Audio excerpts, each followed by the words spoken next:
right. Yeah, amen. Well, first of all, I would have grown a hell of a lot taller. I don't think you have Hey, that's a good comment. You know what? I might be taller too if I had. You no longer be fun size. Oh, so we'll put, Oh my goodness. All right, let's be serious. Yeah, Bill would tell us to be serious. no. Wrappings of the office. I didn't think this was going to be that controversial.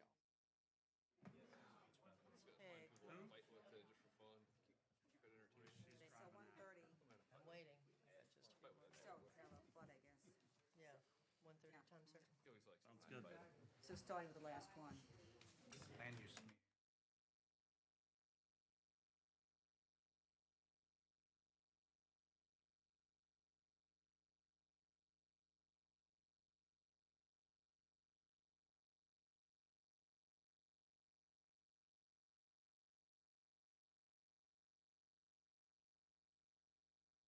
Good afternoon. Welcome to the land use meeting of November the 18th, 2021.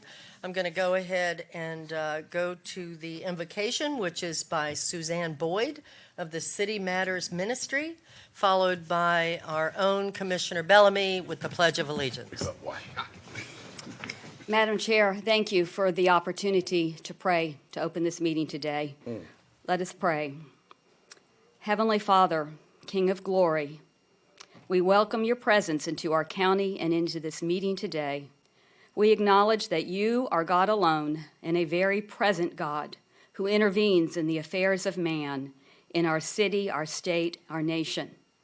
We come before you today asking for your help and your divine intervention in the governance of our county, where you have planted us, where we live, work, and play. We join together in agreement, both the civil and the religious sectors, both the governmental and the people of faith, to pray for the peace and prosperity and protection of Manatee County and its people. I thank you for each one of these public servants who sits in these seats. May every decision, every proclamation, every vote that comes forth from this governmental seat be right and pleasing to you, that your blessing and glory may rest upon this county. For each one of these commissioners, I pray. Father, you know them each by name. I pray that you would strengthen them, sustain them, protect them. May you bless them with excellent health, wholeness, and life. Grant them wisdom for every decision they make, for the good and welfare of all. Grant them solutions and divine insight, knowledge, and understanding for complex issues. In a world filled with confusion and darkness, grant them clarity and light. In a world filled with fear, grant them great courage to rule and govern well. In a world filled with anger and hate, fill their hearts with a genuine love and compassion for all the people of Manatee County, from the least to the greatest. Empower them by your Spirit to become more and to do more than they ever could in their own strength or wisdom. Your kingdom is righteousness, peace, and joy. May your kingdom come into this meeting today to affect and change the very atmosphere of Manatee County. May our county be full of glad and praising people, flourishing, fruitful, and filled with hope for their future. It is in the authority of the name of Jesus Christ, the highest name, that I pray. Amen. Amen. Thank you. I pledge allegiance to the flag Of the United States of America and to the republic for which it stands, one nation, under God, indivisible, with liberty and justice for all.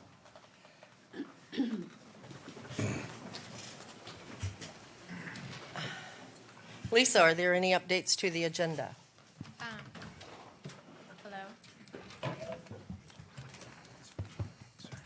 Hello? Hello? Sorry. Hello? Hello? It says it's on. I hope that's not.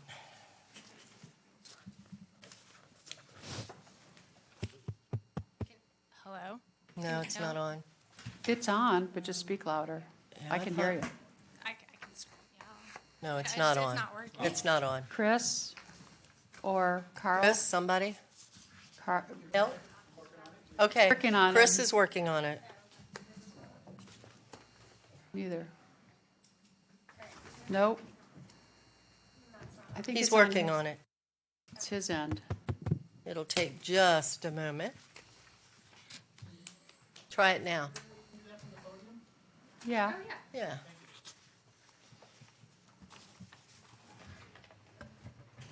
Okay.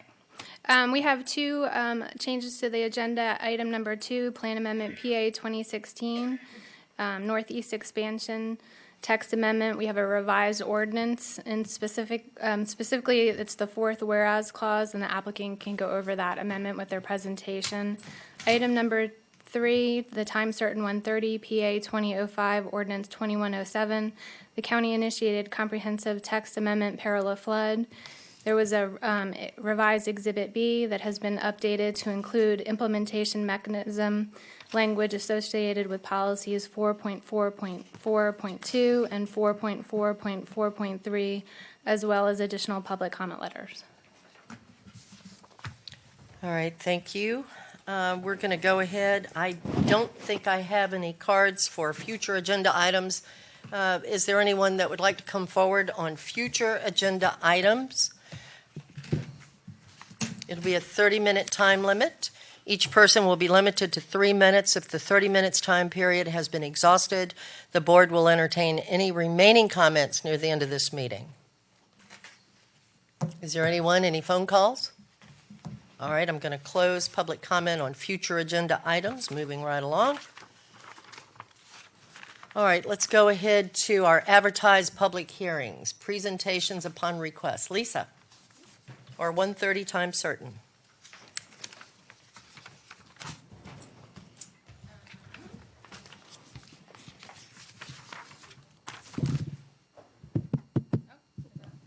Check, check. Okay. Can you hear me? Yeah. Okay. He's going to cut it up.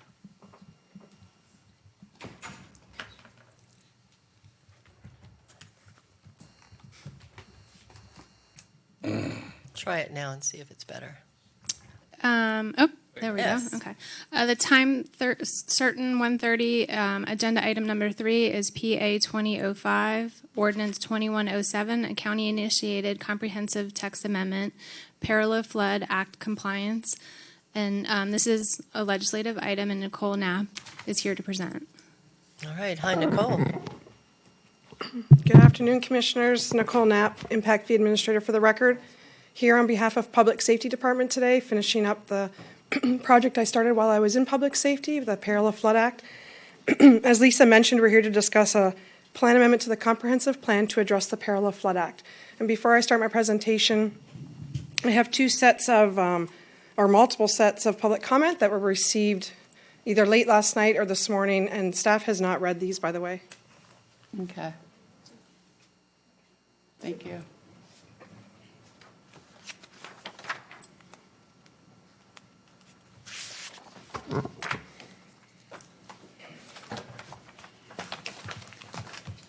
So in 2015, the Florida legislature, I cannot say that word to save my life, passed Senate Bill 1094, titled Parallel Flood. And the new law specifies mandatory requirements for coastal communities in Florida to address flood risks related to high tide events, storm surge, flash flood, stormwater runoff, and sea level rise. These requirements are to be contained in the coastal management element of the comprehensive plan, specifically in the redevelopment component.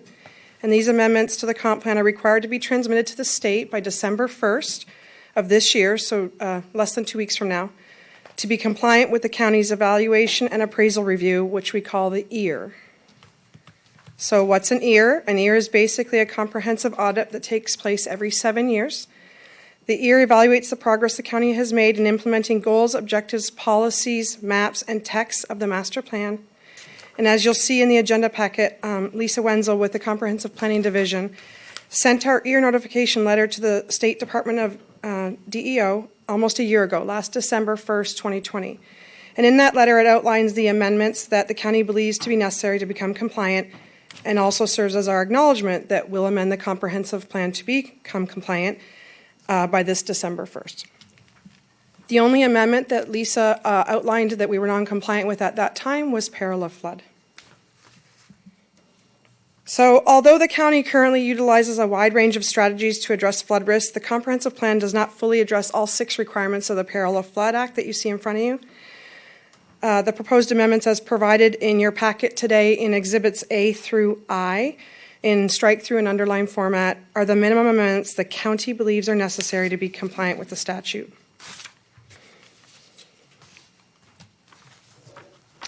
Per Florida Statute 163-3178, each of our coastal management elements are required by 163-3177 to be based on studies and surveys and data and to be consistent with coastal resource plans.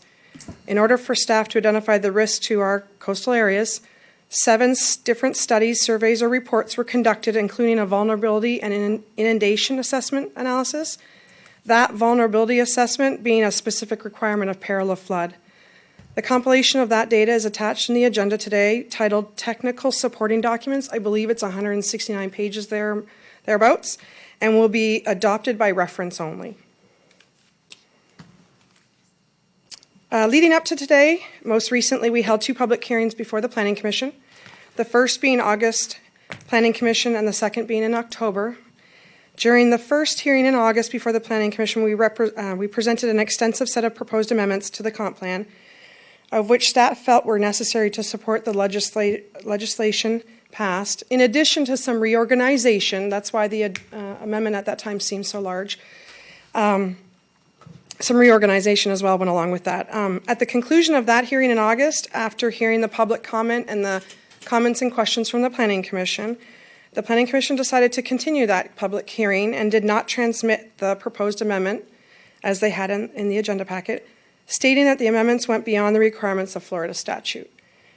So during the October Planning Commission meeting, staff presented exhibits which were significantly reduced and overall recommended policy changes, and ultimately the Planning Commission recommended transmittal in October to the proposed plan amendment. Now they did have a revised motion or an amended motion that included 1 or 2 more definitions be stricken and a couple policies tweaked, but that was minor enough that they could do that through an amended motion.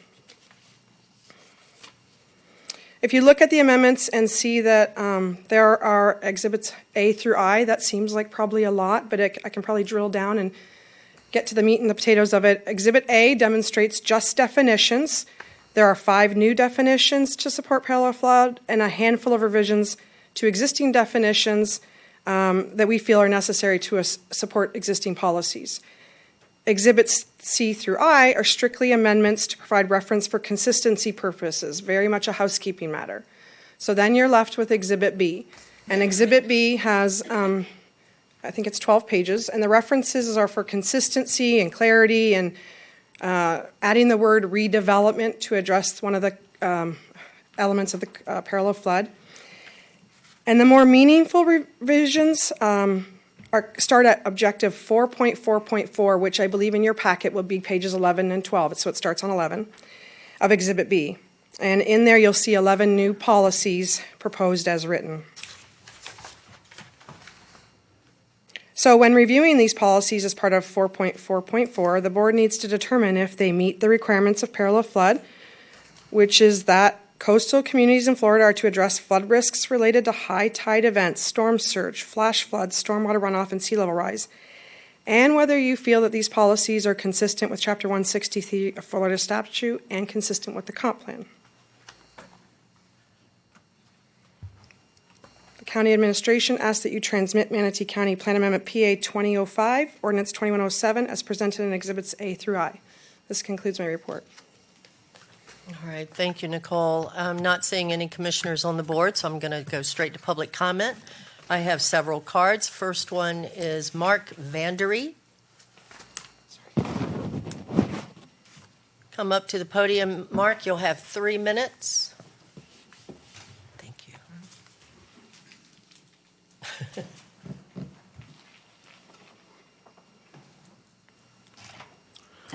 Good morning. My name is Mark Vandere. I'm a resident of Manatee County. Thank you for letting me address you this morning. I just wanted to relay a short story that just experienced. Last couple of weeks, I helped a buddy bring a sailboat down from Charleston, South Carolina to Boca Grande. We sailed close to the East Coast and then around Florida.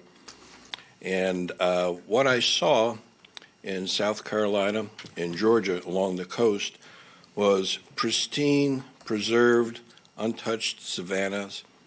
There were some barrier islands that were not overdeveloped. I didn't see much development where the buildings were right on the tide line or close till I got to Florida. When I got to Florida, I saw an excessive amount of scour, beach erosion, just all kinds of calamity because people were allowed to build too close to the tide line. It's not a healthy thing to do. My opinion, and I think the opinion of Mother Nature, is that, don't mess with the tide line. Don't build too close to the point of peril, if that's what we're talking about, peril. And I'll just make it short and sweet. As far as Jacksonville, all the way down past Palm Beach and around, there were instances of buildings being on the beach that was so severely eroded they're about to fall into the drink. Now, we all heard what happened down in Fort Lauderdale last year. It was a tragedy, but this is a different situation where people are being allowed to build way too close to Mother Nature, and the natural tides and the barrier islands are intended to expand and contract up to possibly 2 miles. I mean, a half a mile at least in the east-west direction. Along the coast of Georgia and South Carolina, I saw where they had built up grand dunes, and the development was well behind the dunes. It was protected, and they used Mother Nature to protect their structures. I think we need to be thinking more in those terms. I've seen too many communities spend hundreds of millions of dollars over the past 50 years while I've been in this location, shifting sand back to re-nourish the beach, and then a couple of years later it washes out again, and then they're back at it again, spending tons of money that should go to better use. And I just wanted to let you know what I've experienced just recently. Thank you very much. Thank you. Thank you. Next is Ken Piper.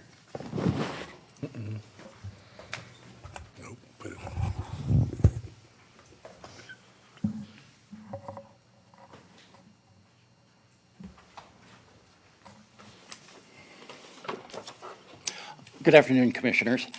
This is an area that I have very little expertise on, but there were just a couple of publications that I'd like to share with you. One was a 2015 publication put out by the U.S. EPA entitled The Connectivity of Streams and Wetlands to Downstream Waters. That study, and that was actually a review of 1,300 studies. And then it was most recently updated in January 1st of 2019. And it primarily addresses how wetlands help to filter the water and how that water ends up working its way down to the coast. And I know that in our zoning code or land use code that we require that no more water leave the development than after development than left it before. But I think we ignore a whole lot of other things. I mean, I recall a development not too long ago where there were 70 acres of wetlands, and we permitted the developer to destroy 20 of those acres, although he supposedly had to replace them. And I came from a state where they acknowledged that replacing wetlands was not a good way to mitigate wetlands replacement. So I think as we approve each and every one of these developments, there's a real important area that we ignore, and that is wetlands and what we do when we destroy them. We're not just destroying the wetland itself, we're destroying what goes on underneath it. We destroy what goes into other waters. We destroy what happens to those waters before they get to rivers like the Manatee River. Now, the presentation indicated we were only amending 4.4.4, but I saw 4.1.2.1, and that requires the partial preservation of native upland vegetative communities. And I'm glad the board's addressing the coastal waters, but I sure wish there was some way that we could address more than just partial preservation. I think at this time we are developed enough that we need to require entire preservation of upland vegetation. And 4.1.2.2, thank you very much for your attention. Mr. Piper, thank you. Next is Ed Vogler and then Carol Clark.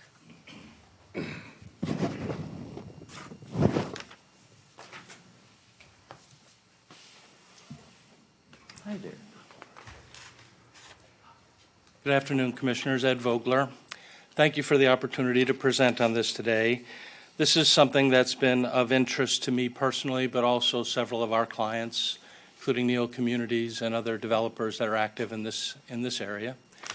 But it's also comments that I've reflected on that relate to people and families that privately own waterfront properties in our coastal county. And they're not here because they don't know necessarily that the implementation of a comprehensive plan amendment has the effect of regulating private property, not public property, but private property. And sometimes I listen to the folks that come down and speak to you about development projects, and they tell you that you ought to require this, and you ought to require that, and you ought to make sure they can't do that, and so forth. But the context of all of that is that this is private property that is being regulated here. And so when this whole set of coastal changes started to come forward, we've been commenting on them for an extended period of time. And I think it's the right decision to limit the amendment to that which is required to support your comprehensive plan status. And it's a very narrow amendment. And it's been changed over time as we've gone through this process. And now you have strategies in the plan that are being presented to you. And what's changed significantly between earlier considerations of this is a very important point that I want to leave you with. And that is this. In some earlier considerations, the county had outside consultant and some recommendations that said we can kick this to land development regulations and not have it included in the comprehensive plan. And I believe the county's consultant testified at one of the Planning Commission meetings that the Department of Economic Opportunity found that to be satisfactory, not included in the plan, but kick it, to LDRs. And so I just wanted to share this with you because this is provided by the Department of Economic Opportunity, and they tell you and all of us that these strategies, these engineering solutions, these opportunities for private property have to be included in the plan. And that's what we're doing now. And so I don't have an objection anymore. I've had an objection because the point was it was never included in the plan. The strategies, the opportunities, the ability to manage your own private property consistent with the comprehensive plan was not in the plan. And now it is. And now you should transmit it. And then we should see how it goes, and we'll continue to watch it and make additional comments. Thank you. Thank you, sir. Carol Clark, and then someone this council is very familiar with, Priscilla Trace. Good afternoon. I'm Carol Clark with the Medallion Home, and I got to say, Ed really times that 3 minutes very well. I want to say we're in favor of transmitting this now. There have been significant changes. And in discussion with county staff, the goal is to, after this is adopted, peril of flood, to then go back and look at everything in the coastal management element and the land development code regarding coastal issues. And I pulled up an email that I sent probably last December regarding assisted living facilities, saying assisted living facilities are not acute care facilities, but they're still called that in our land development code. So we want to work and make those changes and look at it holistically. It is incredibly complicated, and I give all the credit to staff to be able to go through that and deal with it. But I think what you've got proposed is good.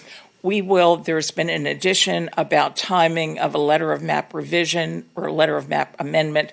So we'll take a look at that to make sure that works out logistically, but we urge you to transmit it as it is. Thank you. Thank you. Priscilla Trace, and then Betsy Banak.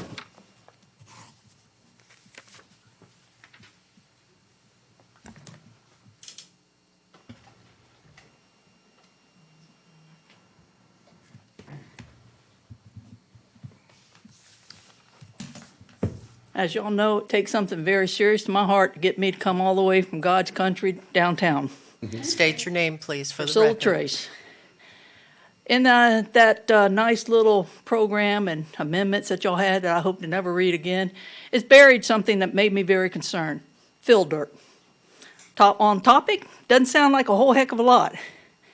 But we sat in here a few years ago, and they wanted to basically get their houses above floodplain.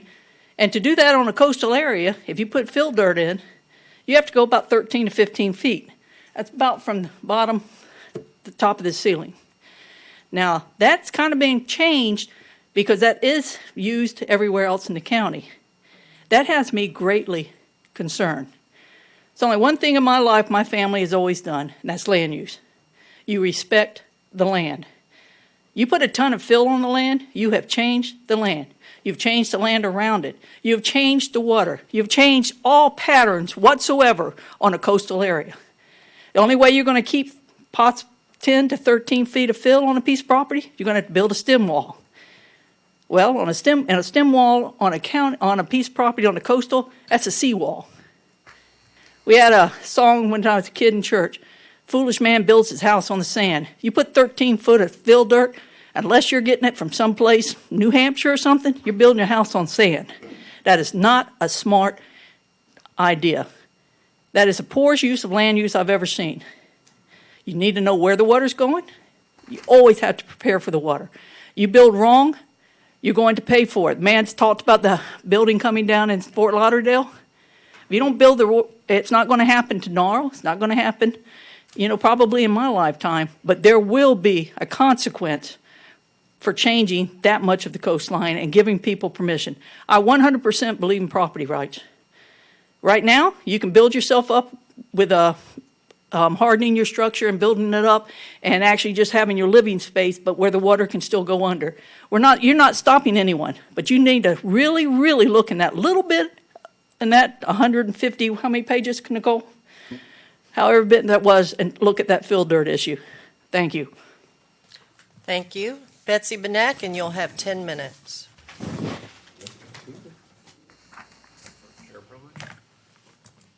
ain't getting 10 minutes when you come back. Hi there, Betsy Banak, informed county citizen. And I'm thankful to be here today. I really didn't think until yesterday that I would be. I had not read this language. But I have to say, I agree with Mr. Vogler. You should limit this comp plan amendment. Staff has done a great job of trying to write a comp plan amendment that complies with the statutory requirements. Been through a lot of hearings, have limited that greatly. But what you're doing is granting 2 exceptions to language that is in the existing comp plan to increase the peril of flood, to increase it. you really are going to now back away from policies that are in the comp plan. For example, your new policy, 4.4.4.1.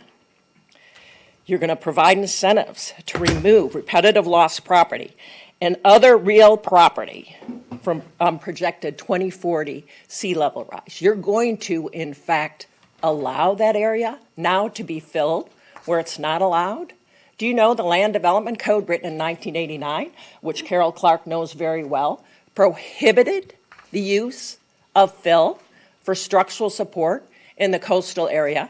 Why are we going backwards? What is the purpose of that? Why are we sneaking these new policies into this proposed amendment to try to bring it into compliance with, the Regional Planning Council did a study. Commissioner Baugh knows it very well. She served on the Regional Planning Commission.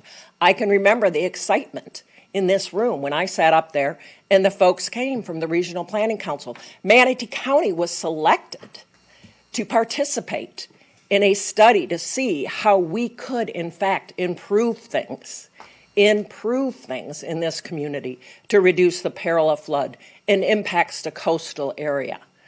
It was a great thing for Manatee County to be included in that. And I can quote right from the language that isn't attached to your comp plan amendment. One of the policies that they cited in your comp plan, policy 4.4.2.4, prohibit the construction of new seawalls and the repair and reconstruction of existing seawalls, except as permitted by applicable federal and state regulations. Do you really think seawalls, hardening the coastline, is the way to go? Is that something new?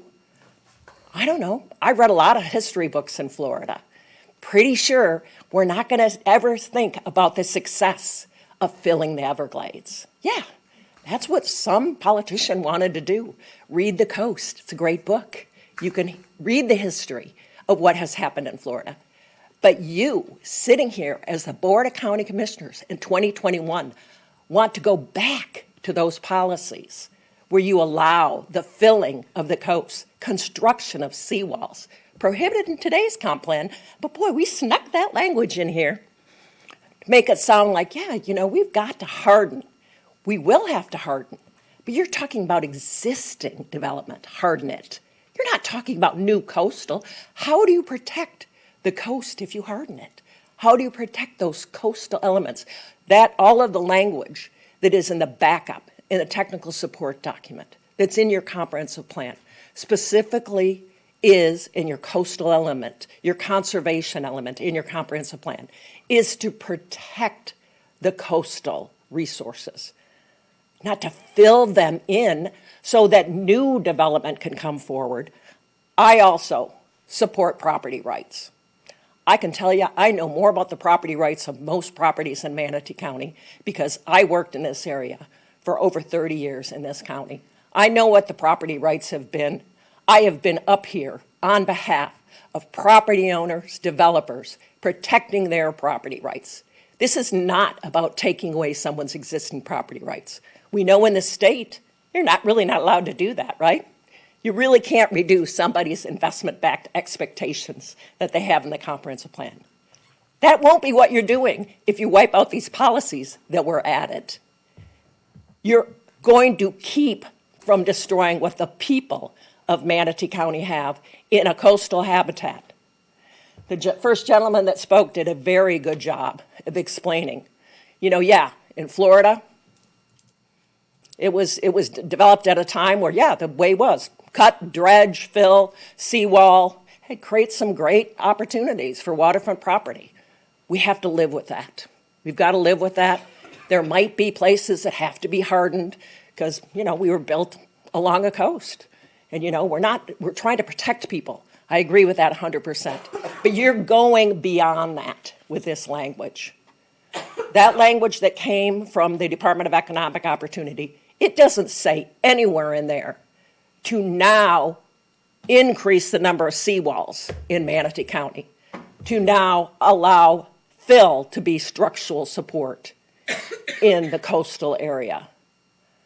But the language that you have in your proposed policies 4.4.4.2 and 4.4.4.3 go way beyond what is required in the peril of flood requirements. You're relaxing the regulations to allow more development in the coastal area at the cost of the residents of Manatee County. You know, I know people have, the right to come here and negotiate with you, and I think that's a great thing. And I know we're only at transmittal, but I hope people wake up and see what's happening. It's tough. I get it. This stuff is complex. Not everybody has been a land planner for over 30 years in Manatee County. I get that, and I try to help people to understand what's going on. But I wouldn't be here if I didn't think it was so important. I really wouldn't. I think you guys, I know you have a tough job. I don't envy you a lot of what you're going through in all this social media, but you got to step back and do what's right for the citizens of this community. Not always listen to somebody who's got property that this will benefit. They got a lot of property rights already, guys. Let's face it. Go as high as you want, in my opinion, personal opinion.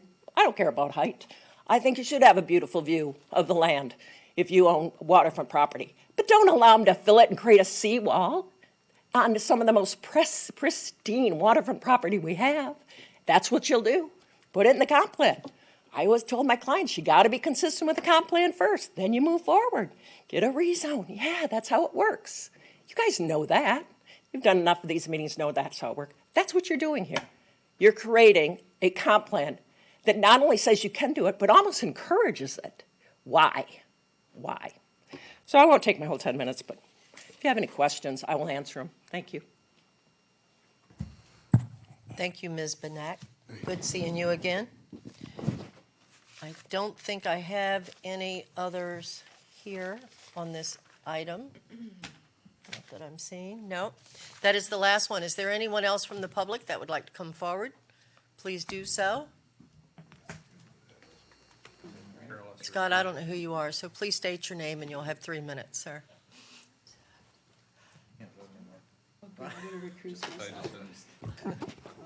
Thank you, Commissioners. For the record, I'm Scott Rudisol with Blaylock Walters. I hadn't intended to speak today. I didn't think that this was going to be a controversial item, but I also have a few clients who have been monitoring this and are interested in it. So I just want to make sure that everybody understands what the statutory legislation that is being implemented today actually provides. And so I want to read a little bit of that, because I do agree with some of the things that have been said by the folks who have spoken.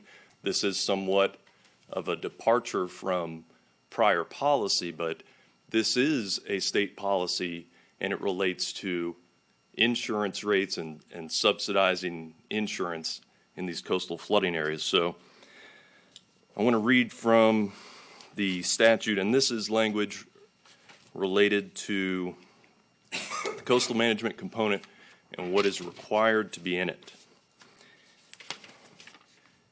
And it says the coastal management component must encourage the use of best practices, development and redevelopment principles, strategies, and engineering solutions that will result in the removal of coastal real property from flood zone designations established by FEMA. So we aren't talking about elevating houses. We're talking about actually removing that property from the FEMA flood zones. And the only way to do that is to elevate the property. So that is clearly the legislative direction that has come down.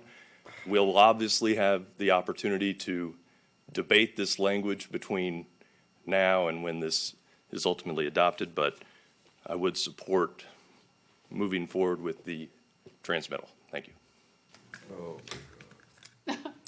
Anyone else want to come forward?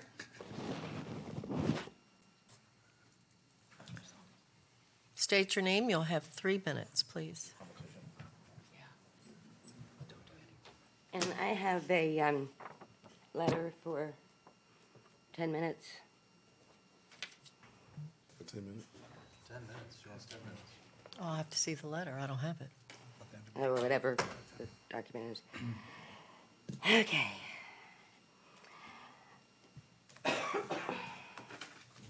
I'm sorry, hold on one moment, be prepared here. First off, I'd really like to thank Ms. Banak and Ms. Trace. Hold up I'm one sorry, second, Carol please. Phelps. No, just. Carol. What did I do one now? second. You have to hold up. You don't have the floor yet. Okay.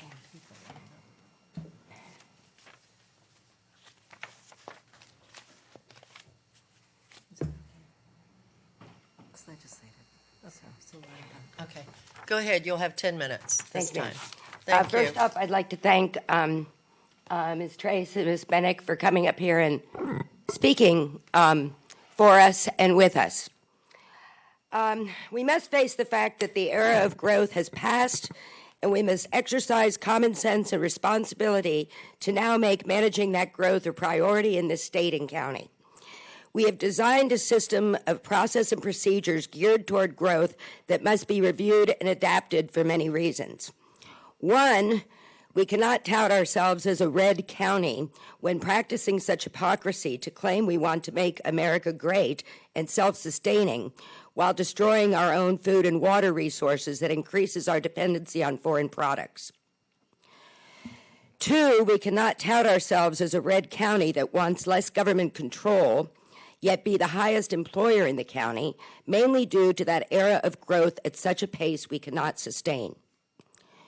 Three, between an increase in political awareness due to the tumultuous events in the last few years, not just nationally, but in our local government, and the advances in technology, there is a much greater ability for the public to be able to scrutinize the process and be more involved and informed in the issues that affect our daily lives.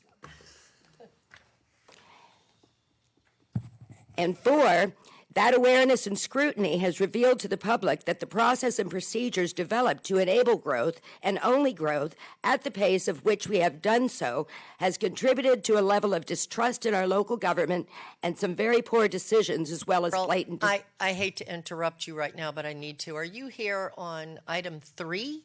Yes, ma'am. Because this says item 2. That's why we're questioning Thank it. you.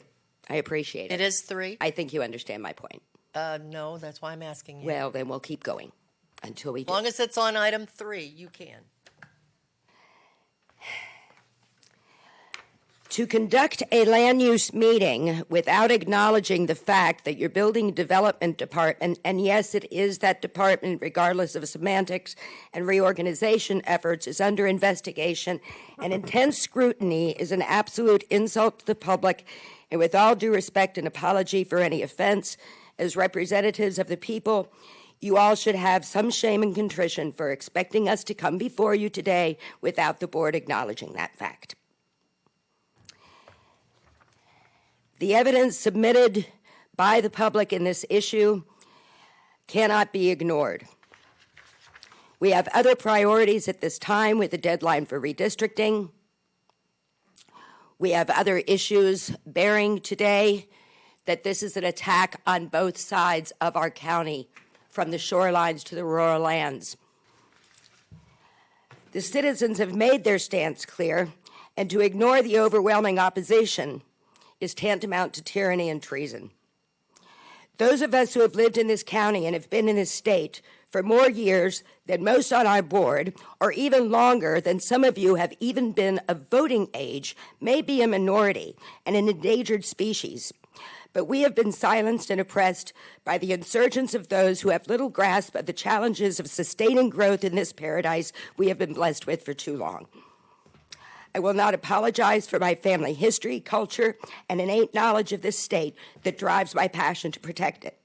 Nor will I accept any diminishment of my efforts to do so in whatever way I can, whether that is appearing before you to beg for mercy upon our environment, or running for office to hope to make the changes that we need to guide our county into a more productive era of managed growth and protection of our natural resources. Commissioners, please make decisions that reflect a new era in Manatee County for managed growth and address the corruption that has developed due to an era of mismanagement and measures that are contradictory and hypocritical to your so-called political platforms of making America great again. And I'm done. Thank you very much. Anyone else from the public want to come forward on item 3? Any phone calls, ma'am?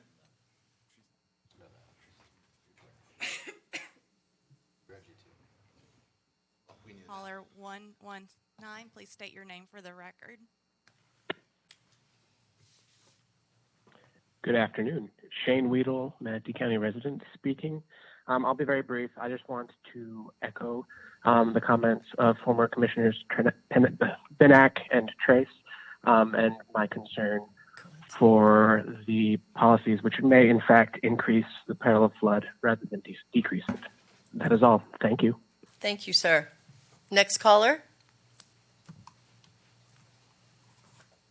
Caller 683, please state your name for the record. Good afternoon, gang. This is Matt Bauer here, Manatee County resident. I'm actually late to the game here as I had clients, so apologize if I'm repeating anything. My main concern is what I don't see on the agenda and for anybody else to review is what the consultant had advised us to do as a county. It's been a while since I've seen it, and I don't know where to find it. But either way, my understanding is that he suggested several different policies that we should enact, and I don't think that many of them are in the proposal from the staff. And so I'd like to also see if somebody would ask staff as to what their directives were in terms of what to remove from the directive from the consultant and why, and also who made those recommendations. I know at least one department head, Mr. Barnott, is no longer with us. How much was he part of the suggestions on what to remove, when to remove them, and why? Things of that nature. So the other issue I had an issue with is dealing with, I think it's objective 4.4.4. That's talking about seawalls and fill materials. I have not had time to dive into that very much, but I think that potentially has some unintended consequences, much like fill into new properties, creating flooding problems for others. So also potentially backwash from ways and so forth, depending on where that might be on the coastline. So those are my thoughts on that, but I think the primary thing is where's the consultant's recommendations and how can we see them and how can we match them up to what is being proposed under this scenario. So that's all I have. Thank you, everybody. Any other phone calls? All right, I'm going to go ahead and close public comment. I have a few commissioners on the board. Commissioner Cruz. All right. I think some of this has to do with how you interpret words, and a lot of times you interpret words how you want to interpret them.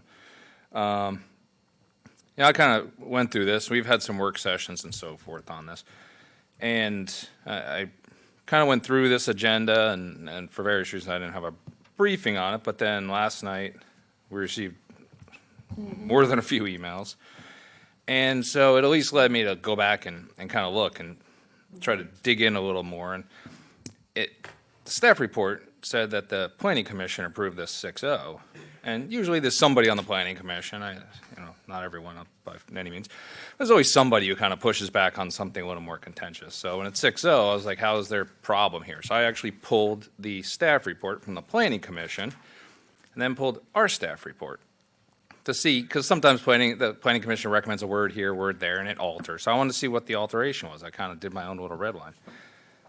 And that's why I noticed two whole sections are new here, so they weren't actually approved by the Planning Commission. They were inserted post-Planning Commission.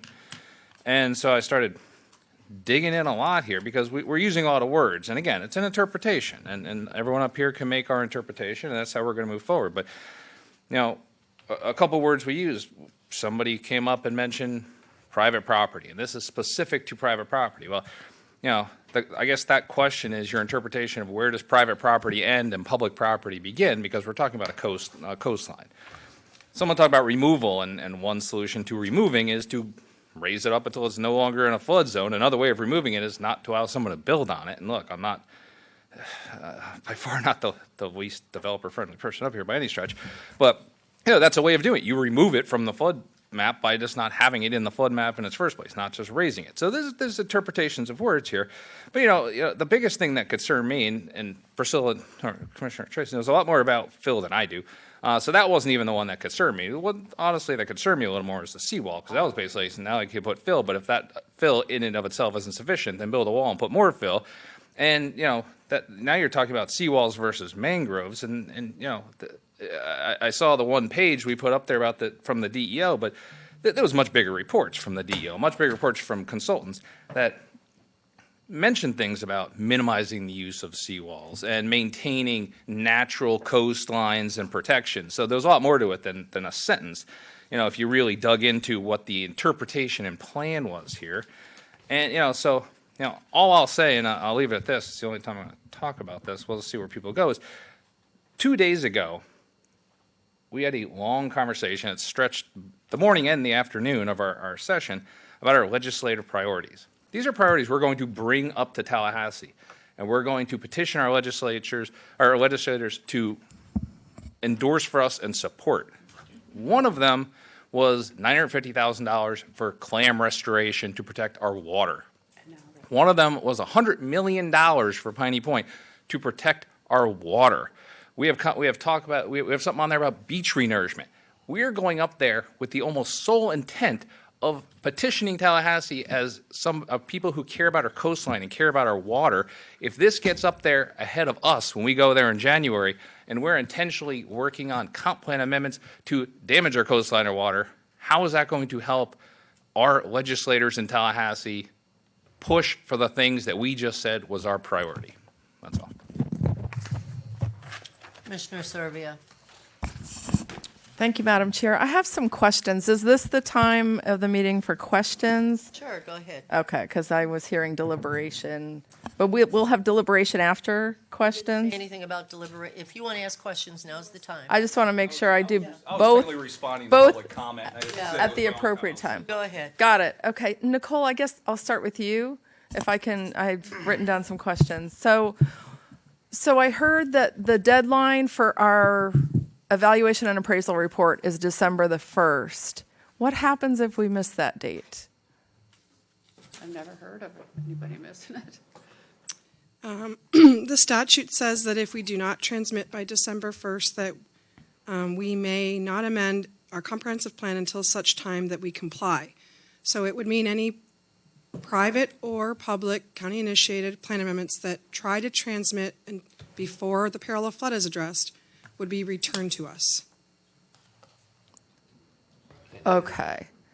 All right. I got to think that through. So we couldn't transmit any additional comp plan amendments, but those that are already transmitted and on their way back for adoption are not, those are excluded. But future transmittals. That's our understanding. Okay. Okay. All right. And I'd like to, I don't want to put you in a bad spot, but I know that you're a planner, you're AICP, you're not AICP.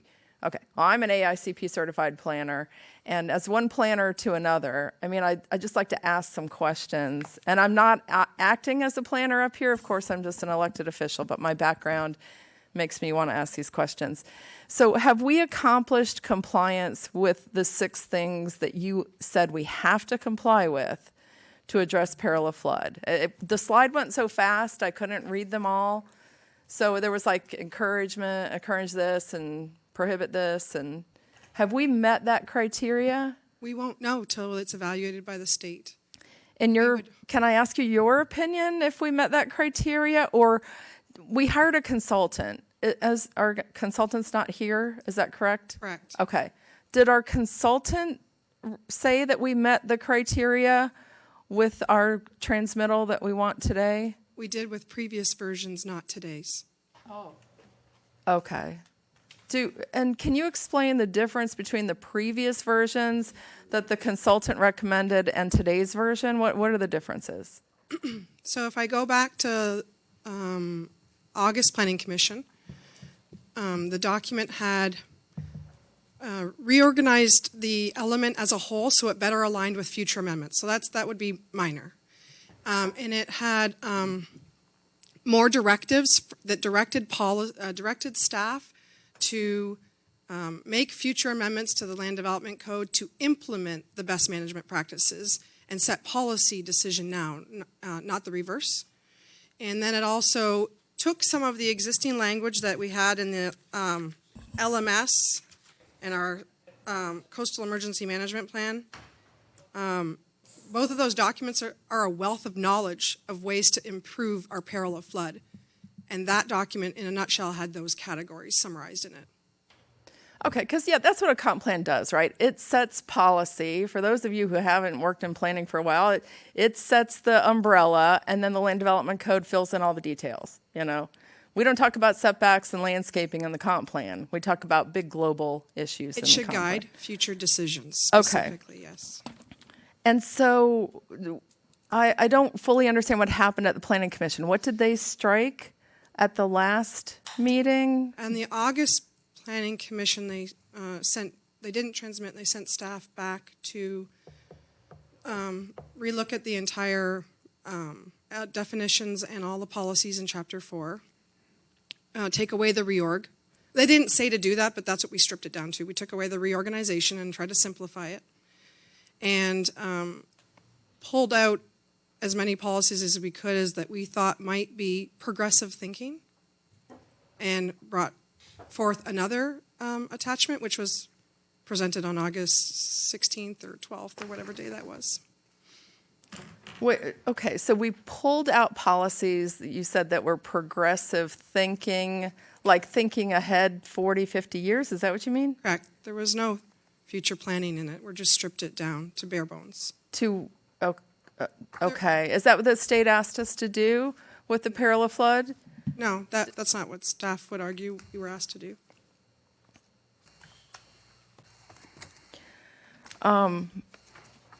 Okay.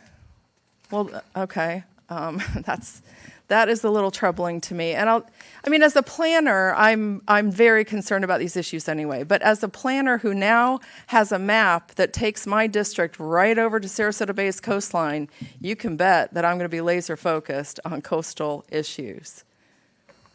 Okay? I've got to be, because I would be representing the coastline if Vanessa Baugh's map is approved.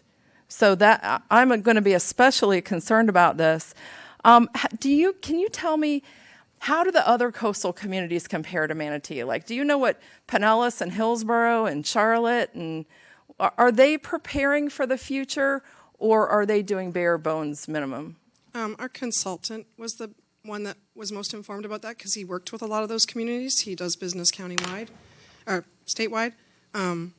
I know some of the communities have been provided ORCs, objection revisions and comments of things that they didn't address.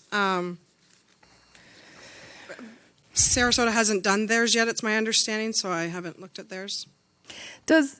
I listened to Scott Rudisol, and he explained that the state is asking counties to remove, maybe I misunderstood, remove property from the FEMA flood zones. So does that translate to fill the property outside of the FEMA flood zones? Is that what that means? Or does that mean, because in my career, what I've always understood, the basics back in the mid-'80s when I was in college was seawalls are bad. Don't do that. It destroys the shoreline.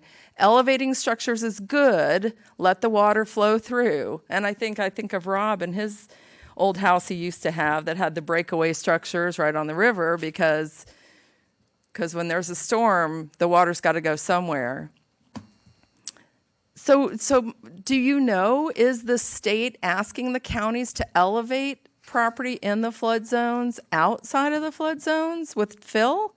Is that true? Is that what they're asking us to do? Madam Chair, may I attempt to answer this question? We have to keep in mind that all we have is these statements in the Florida statute. In the olden days, used to have a Florida Administrative Code section that the state agency provided that had 50 pages of regulations that would tell you all these details. Nicole Knapp can't answer these questions. She doesn't represent DO. There's no administrative regulation for her to look at. So that we have to be careful. Okay. You're getting a lot of detail. All it is those policies 1 through 6 that Nicole put up on the overhead. And they're broadly written to encourage the use of best practices, identify development techniques and best practices, etc.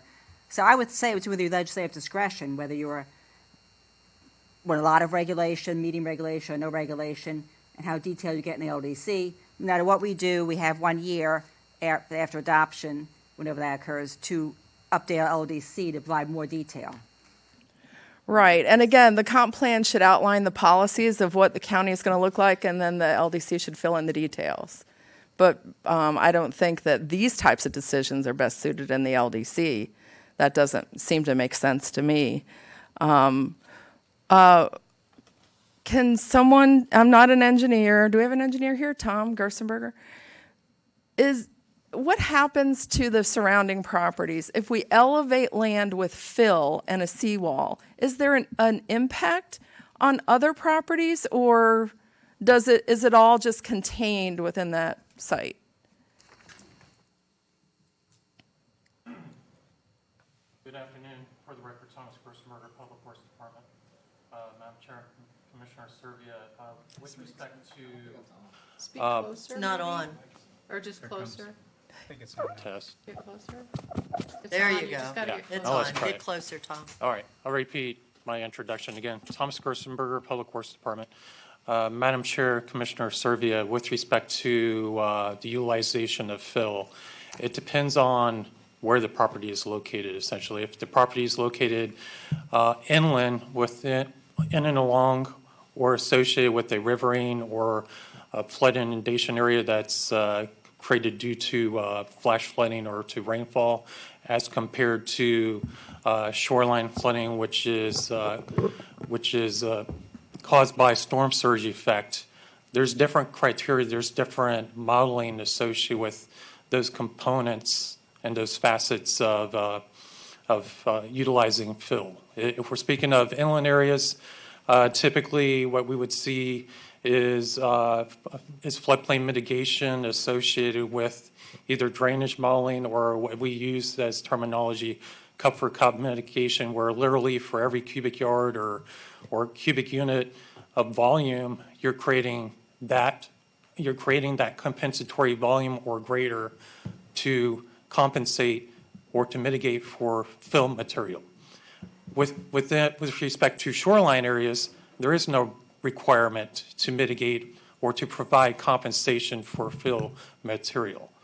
With the shoreline areas, the modeling is substantially different than what it would be for rainfall or for riverine flooding, where there's a requirement to demonstrate that no adverse impacts are created based upon the stages, based upon flood stages, whereas for coastal areas, the coastal flood inundation is identified based upon what is known as a slosh model, which is a component of drainage modeling that takes into account storm surge.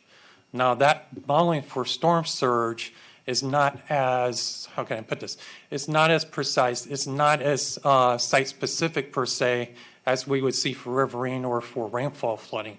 It literally creates transects or swaths of shoreline based upon topography to identify how far inland the storm surge will penetrate beyond the shoreline. And based upon that modeling, we also determine, as far as for a base flood elevation, as far as a flood stage elevation, that is utilized for the flood insurance rate maps. Okay, so that was a lot of engineering technical I dived right in. information there, but Good morning, my name is Tom Gerstenberger. yeah. Sorry. Do I understand in plain speak, if you could just drill down Certainly, a little ton bit? it down well. Yes. So, away from the coast, we dig out areas as we elevate areas to balance Yes. so water doesn't leave Yes. the site. That is one of the primary principles to mitigate for riverine or rainfall flooding, is to provide cup for cup compensation for filling within a 100-year floodplain, or otherwise to use drainage modeling, which is becoming more prevalent to our watershed management plans. But on the coast, it's different. We Correct. don't do that. Correct. So it does affect other properties, am I correct? It can, yes. A negative It certainly way? can, yes. A negative way. Due to the impacts of that fill material along the shoreline, whether it creates whether it creates reverberation of storm surge, whether some of the terminology such as wave reflection or cascading of storm surge onto surrounding properties. Certainly has been brought up before as far as erosion, scour of fill material. If there is no armoring, if there is no revetment to prevent that fill material from being scoured or from being eroded due to storm surge effect. So there's certainly, when we do speak about storm surge construction, we certainly have to take into account what effect that storm surge would have on loose fill material. If there is no structural reinforcement, if there is no armoring to hold that fill material in place, it literally will be pulled out due to storm surge. Okay, I appreciate all that detail. So the vulnerability assessment project, I think that's what it's called, that we've been working on for the last couple of years, right? So the policies we've established today, do they fully address that vulnerability assessment study? Or did I hear you say that the original consultant's recommendations did? Are we still today? Are we doing what we know is needed based on that study that we spent money on and did for 2 years? The original set of documents provided by the consultant may have been a little bit too progressive, and so we've obviously trimmed that back, but staff would have liked something more in the middle, if you will. Our recommendation would have been for more something in the middle, but we're satisfying them. The question becomes, are we satisfying them enough? We won't know.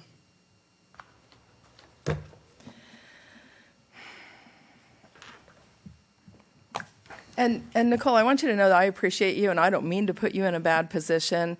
And I want you to know that you are not. You're not in jeopardy for telling your professional opinion. We want your professional opinion. Just remember that. I do. I want your professional opinion. Let me just make sure I don't have anything else.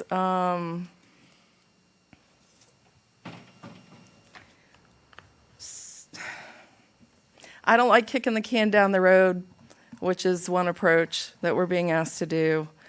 I think that we need to do a good job of addressing peril of flood. I think that that's our main job up here, is to enact policy that protects the citizens of Manatee County and the future of Manatee County. You know, let's keep Manatee great, okay? Let's put Manatee first, because nobody else is going to protect Manatee County. We have to protect Manatee County. I got one more question, and it's for Carol Clark, who is my longtime colleague and an AICP certified planner. And I was here in 1989 when we adopted the comprehensive plan, which Carol had a very large part, I think, in writing, and it was an award-winning plan, the best in the state of Florida.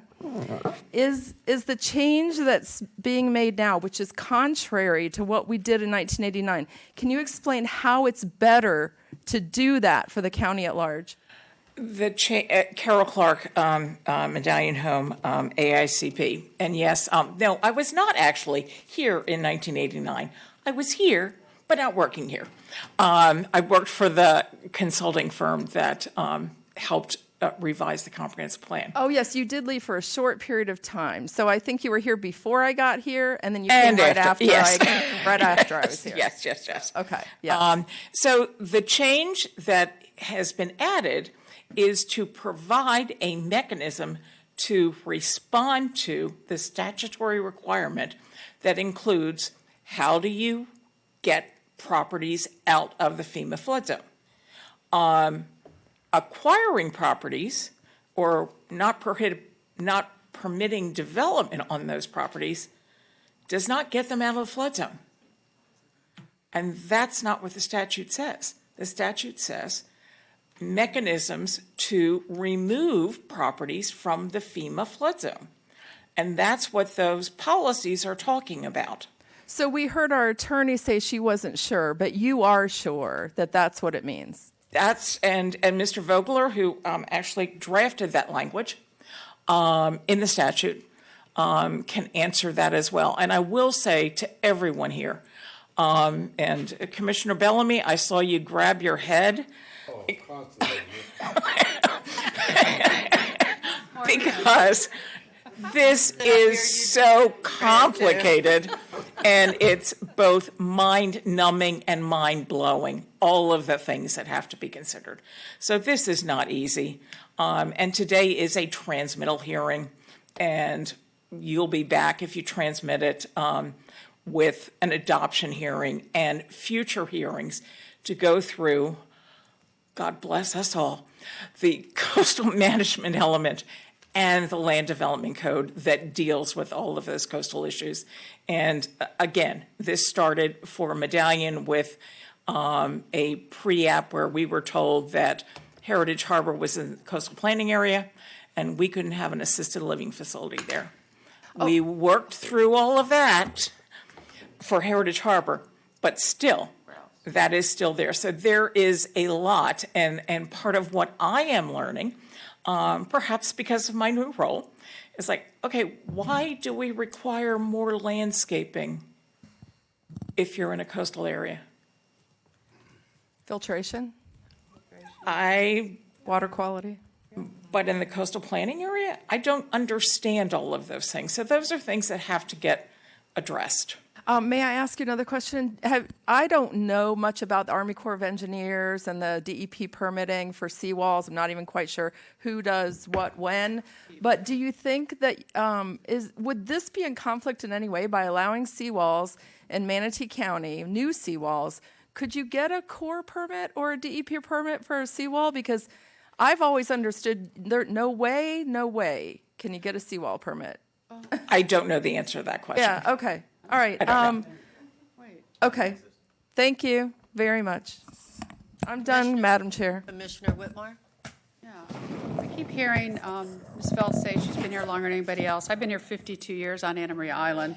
So I can talk a little bit about island and flooding and all that stuff. First of all, comp plan, I've always learned when I was mayor on the island, the comp plan is the Bible, the LDC follows the Bible. That's an easy way for me to remember it, and that's how and you don't, and so many, like the city, my city, it took a year to rewrite it because just like here, we were putting stuff in our comp plan that really belonged in the LDC. So we have cleaned a lot of that up. In my city, and I'm using this in staff, I don't know if you've heard about it, we did have a home. It was in Anna Maria. It was in the newspapers, and they wanted to build on the beach, along the beach, and they owned the property.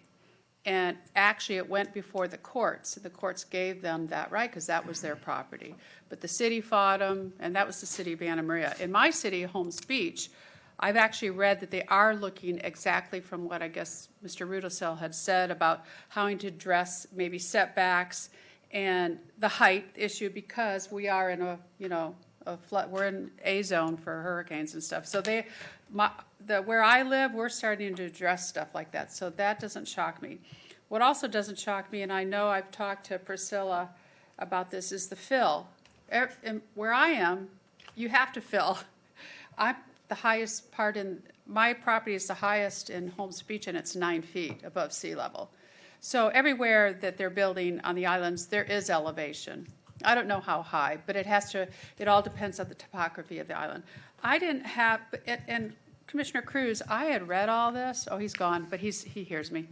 I had read all this, and then I started getting the letters, and I did see the seawall and the fill, and then I can't find it again. Now I can't find where it was written. So if somebody could tell me where it is on our e-agenda, not on where because I can't find it again. I tried last night and I tried today and I can't find where I read it in the e-agenda that we have on our computers. Do you have Exhibit B open? Yes, well, I will if I can open it. Revised? Okay. And when was this revised? And did you revise it? Sorry, the update memo has the latest version, I apologize, because there was 2 implementation policies added to, or implementation mechanisms added to 4442, which is the fill, and 4443, which was the seawall. Okay, I don't have an issue with the fill. I know some people may not agree with me with that, because I understand if you have a state law that if you want to develop it, you can't be in that zone. I get that. I do have a major problem, and everybody's always known it, is the seawalls. To me, that's the ecosystem of our bay. I don't think I've seen any seawalls along any of the coastline so far, and this would be setting a precedent.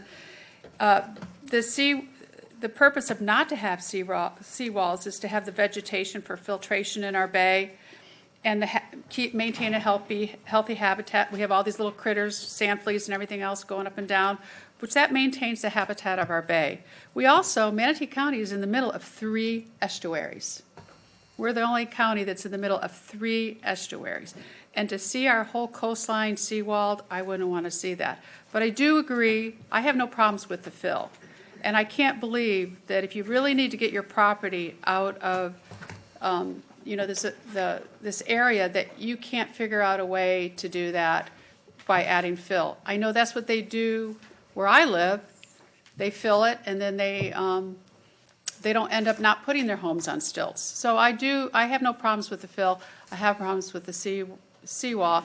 And if anybody can explain to me otherwise, I know Mr. Rudisol brought it up about the state statute, but it just says you have to get your property out of the flood zone. Am I correct, Mr. Rudisol? From what you said, the state statute says, yes, you have to come up, Mr. Rudisol. Because that's information that I had not heard about this statute, and it says this. I have no problems building on your private property. I have problems with seawalls along the bay. So the statute talks about encouraging the removal of property from coastal real property from the FEMA maps. So it doesn't say. You have to build a seawall. What's that? It doesn't say you have to build a seawall. No, it doesn't say that. And it doesn't say that you're going to fill in coastal wetlands either. I mean, there's plenty of coastal property that could be filled and elevated without impacting the coastal wetland areas. And so that's part of I think when you get into some of the more detailed discussion, that we'll have down the road. But overall, you've got, and it's not uncommon to have conflicting policies or policies that have to meld together somewhere. But overall, the requirement is that the county encourages property owners to remove property from FEMA maps. Thank you. And, 5 or 6 years ago, our Sarasota Bay was the healthiest it's been since the 50s. And now we've gone downhill fast. So we have to somehow have this equilibrium where people can have their property rights as well as keeping the ecosystem of the bay. So that's all I got to say. But again, I have no problems with fill because I've lived and breathed it since the 80s when they started making these rules about elevating your homes. But the other stuff, I don't know. That's all. All right, I'm next. I only have one question. And I just want to make sure I'm correct on this, Nicole. If you could answer a question for me. When this came up before, am I correct that this board wanted to be consistent with what the state was requiring? Is that correct? Do I recall that correctly? Mm-mm. It seems like to me I remember this board discussing the fact that we wanted to be consistent with the state on this type of thing. I thought we had that discussion. We had discussions probably at the March work session when we talked about coastal mapping as a whole. Peril of flood wasn't the topic of the agenda. Well, I remember us talking about, you had brought some things forward to us, and we talked about that we wanted to be consistent with the state. I just couldn't remember if this was part of that. Well, right, and we've made, over the last 3 years, we've made 5 presentations to the board along the way to update them at different stages of I know that. So yes. Somewhere in there, you would have asked us to be consistent with the state. Yeah, but that's what we're supposed to Well, I think it was with these board members, our new ones. That's why I was asking that. I just seem to recall it. That focus was, I think, more with mapping, but... It might have been. Yeah. It might have been. All right, and I'm going to leave the conversation about the seawalls and the Tampa Bay Regional Planning Council. I'm still on that board. In fact, I'm on their executive committee, and they do both seawalls and try to keep seawalls away when possible, but sometimes it's not possible. So it is still something that's being used in the state today. Commissioner Satcher. Thank you, Madam Chair. Yeah, looking at this,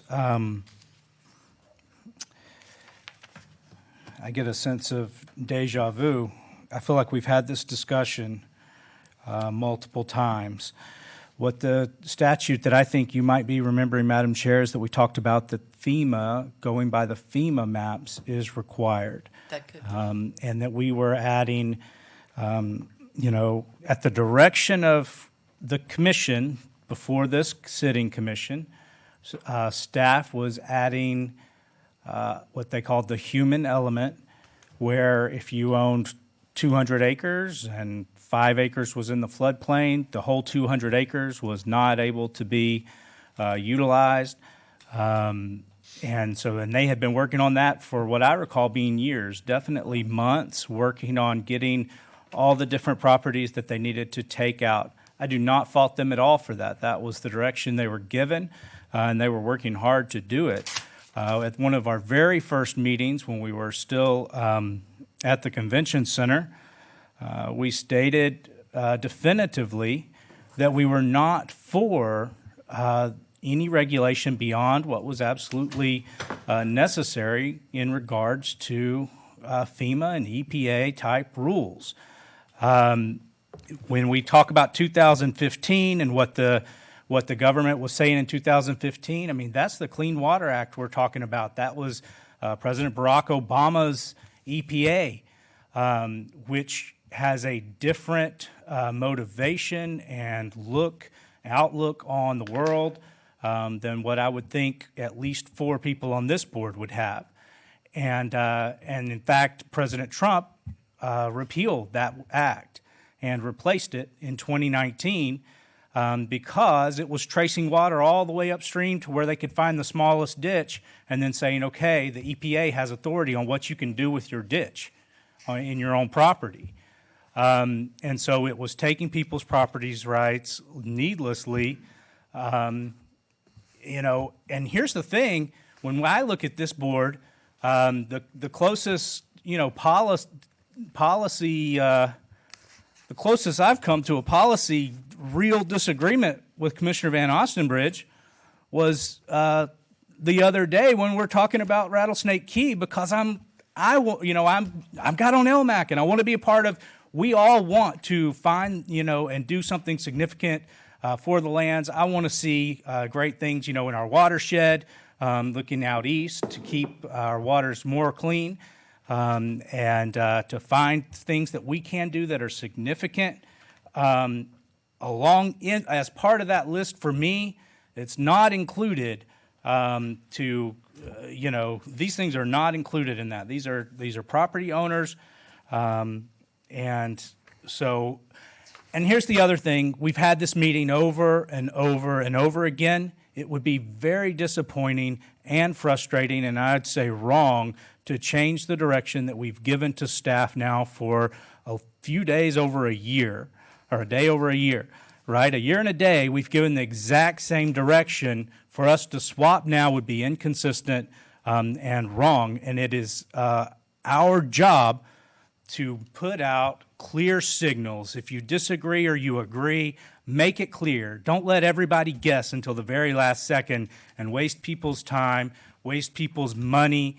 Tell them one way or the other so they can move on with their businesses and their lives and know, can I rebuild this? We even talked about replacing an existing. I'm amazed that if you have your own thing on your property and it starts to fall apart, you can't fix it. I thought I heard the opposite.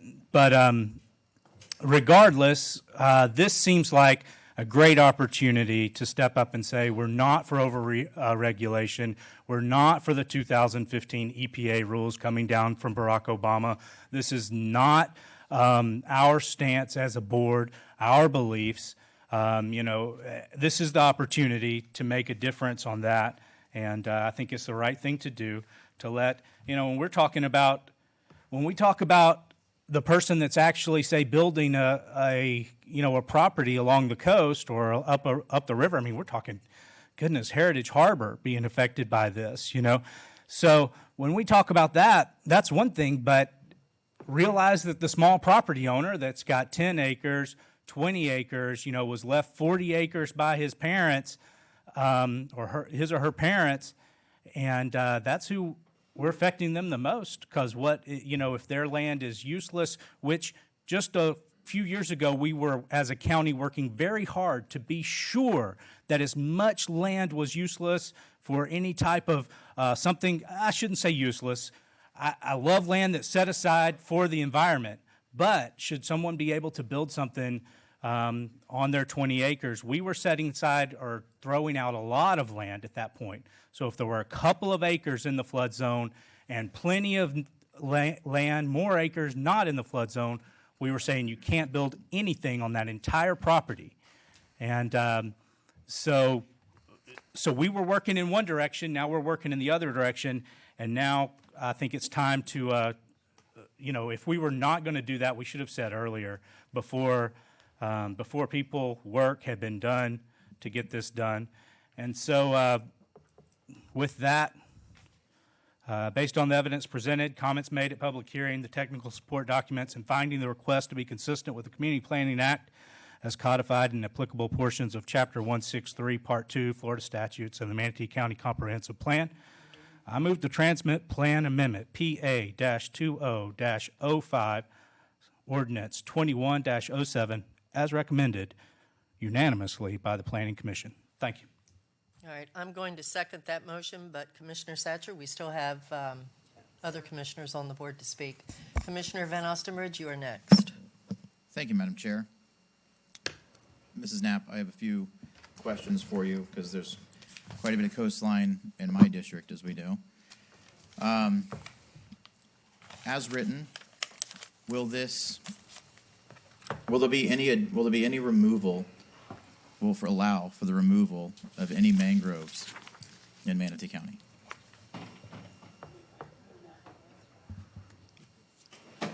Gary Race will step forward and answer that question for you. Gary Race, Building Development Services, Environmental Planning.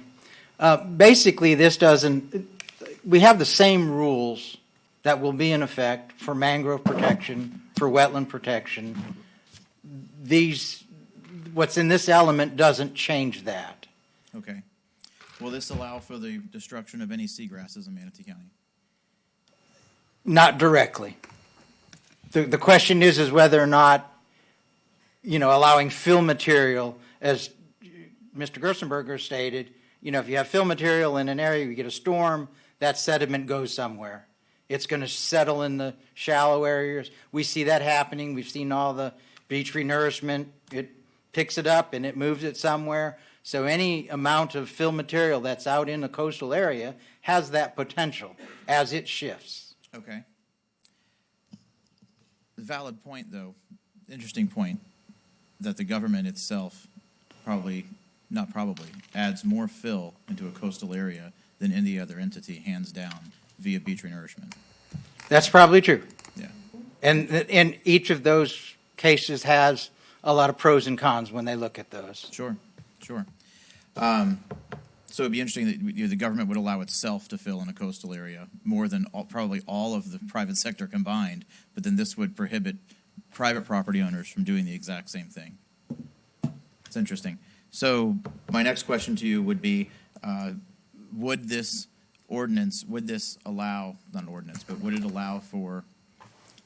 it create any additional beach erosion?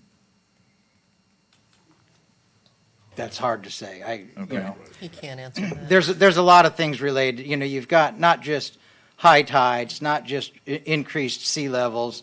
You've got storm surge, events like that. Who knows? I mean, we've seen storms get more severe. Can you definitively tell me whether or not there would be increased runoff as a result? If there would be increased runoff into the bay from fill material being placed on the coastal area uplands? As a result of what we're being asked to pass today. I'm not sure how to perceive that. If you pile fill material in an upland area, you're increasing the chance that some of that's going to run off into the lower Less areas. of it will be absorbed. Excuse me? And you're saying that less of that water would be absorbed. It's not absorbed the same way. If you increase it, you're bringing in, I'll call it foreign soils, Sure. different material, and it may not have the same, perk rate and all that to soak in. It may not have the same vegetation on it that would allow it to absorb those So there's things. a possibility. Sure. Okay. So then is there a possibility that this would negatively impact water quality? Yes, I feel. What, sorry? I feel that it You would. feel there's a yes. possibility There's that a it could- possibility. Any development in a coastal area could result in, if all of our coastal areas were sand dunes and black rush marshes and Sure. all that, we'd live in a better world. We'd have better water quality. Sure. But of course, we already allow for development in a coastal area, right? That's correct. And one of the questions that came up was about seawalls, whether or not they're allowed. They are allowed, but typically they are restricted.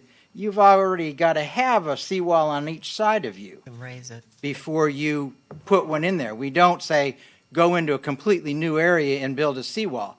State statutes and administrative code also, they really are against what they call armoring the coastal area. Which actually led to some of my other questions on my list here, which is, would this allow for additional seawalls that would not otherwise be allowed?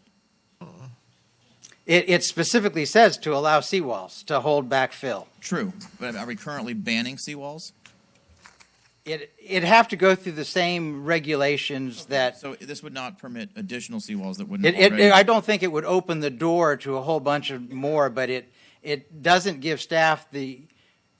What happens is the development will look for the least or the easiest application instead of designing something. If you look at the way that's worded is to best design principles and redevelopment principles and engineering. So I think the question you'd ask is filling and making seawalls the best engineering practices that we have? Well, that's not my question. My question is, currently there are laws and standards in place that you have to adhere to in order to build a seawall on your property. Correct. Right? So you can currently have a seawall. Yes. Does this make it so that you no longer have to go through those sort of loopholes and obstacles to obtain and retain those permits to get a seawall? Or I you think we'd have still to go through all of that. We'd still look at it that it still has to go through the proper permitting to build a seawall. Okay, thank you.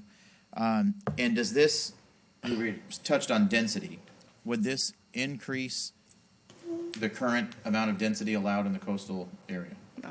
Would this be an increase in density? No. I do environmental, the density stuff. So, Mrs. Knapp, would this be an increase in density in the coastal area? No. Okay. And then does this keep us in line with all current state and federal laws and requirements? Oh, I think that's your question, Ms. Professional. That's your question, not ours. Or should I turn to the attorney for that? Yeah, probably. We're going to find out. Yeah, to be. All our code now requires all applicable state and federal permitting. I'm sorry, say that again. You were All LDC now requires all applicable federal and state permitting. So this would still keep us in line? Yeah, we can't change that. That's preempted to state and federal. That's fine. That's my question. Okay. That's all for now. Thank you, Madam Chair. Yeah, with those questions, I couldn't help but think about Tampa Bay, the water in Tampa Bay right now, because they have so much more development than we do along the water lines. Commissioner Serbia. Mr. Race, I want to understand a couple of things. So regarding the mangroves, and Kevin's question was a good one.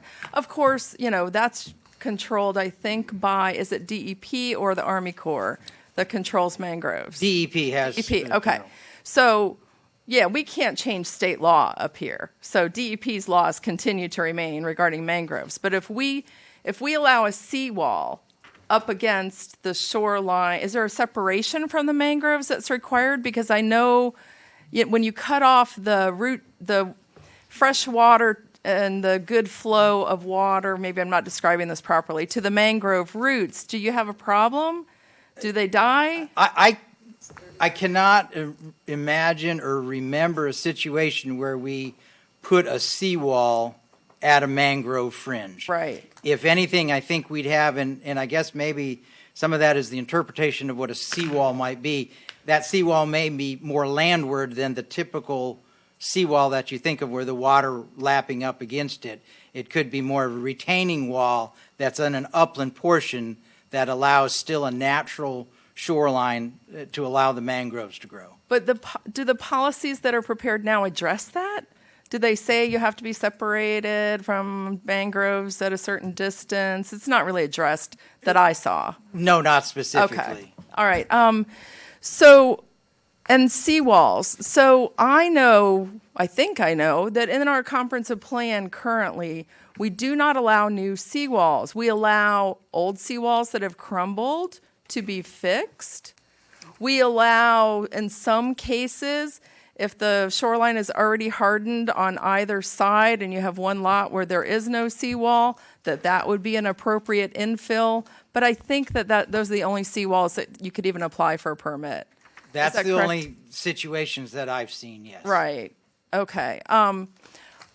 Okay. I think those are all my questions for you. As I sit here, especially as now I know with Vanessa's map that I'm going to have the coast, and you laugh, Vanessa, but it's true. It's so funny, though, to hear you say it's Vanessa's map. Well, it is you did say you drew it all weekend. Isn't that correct? Too, Misty.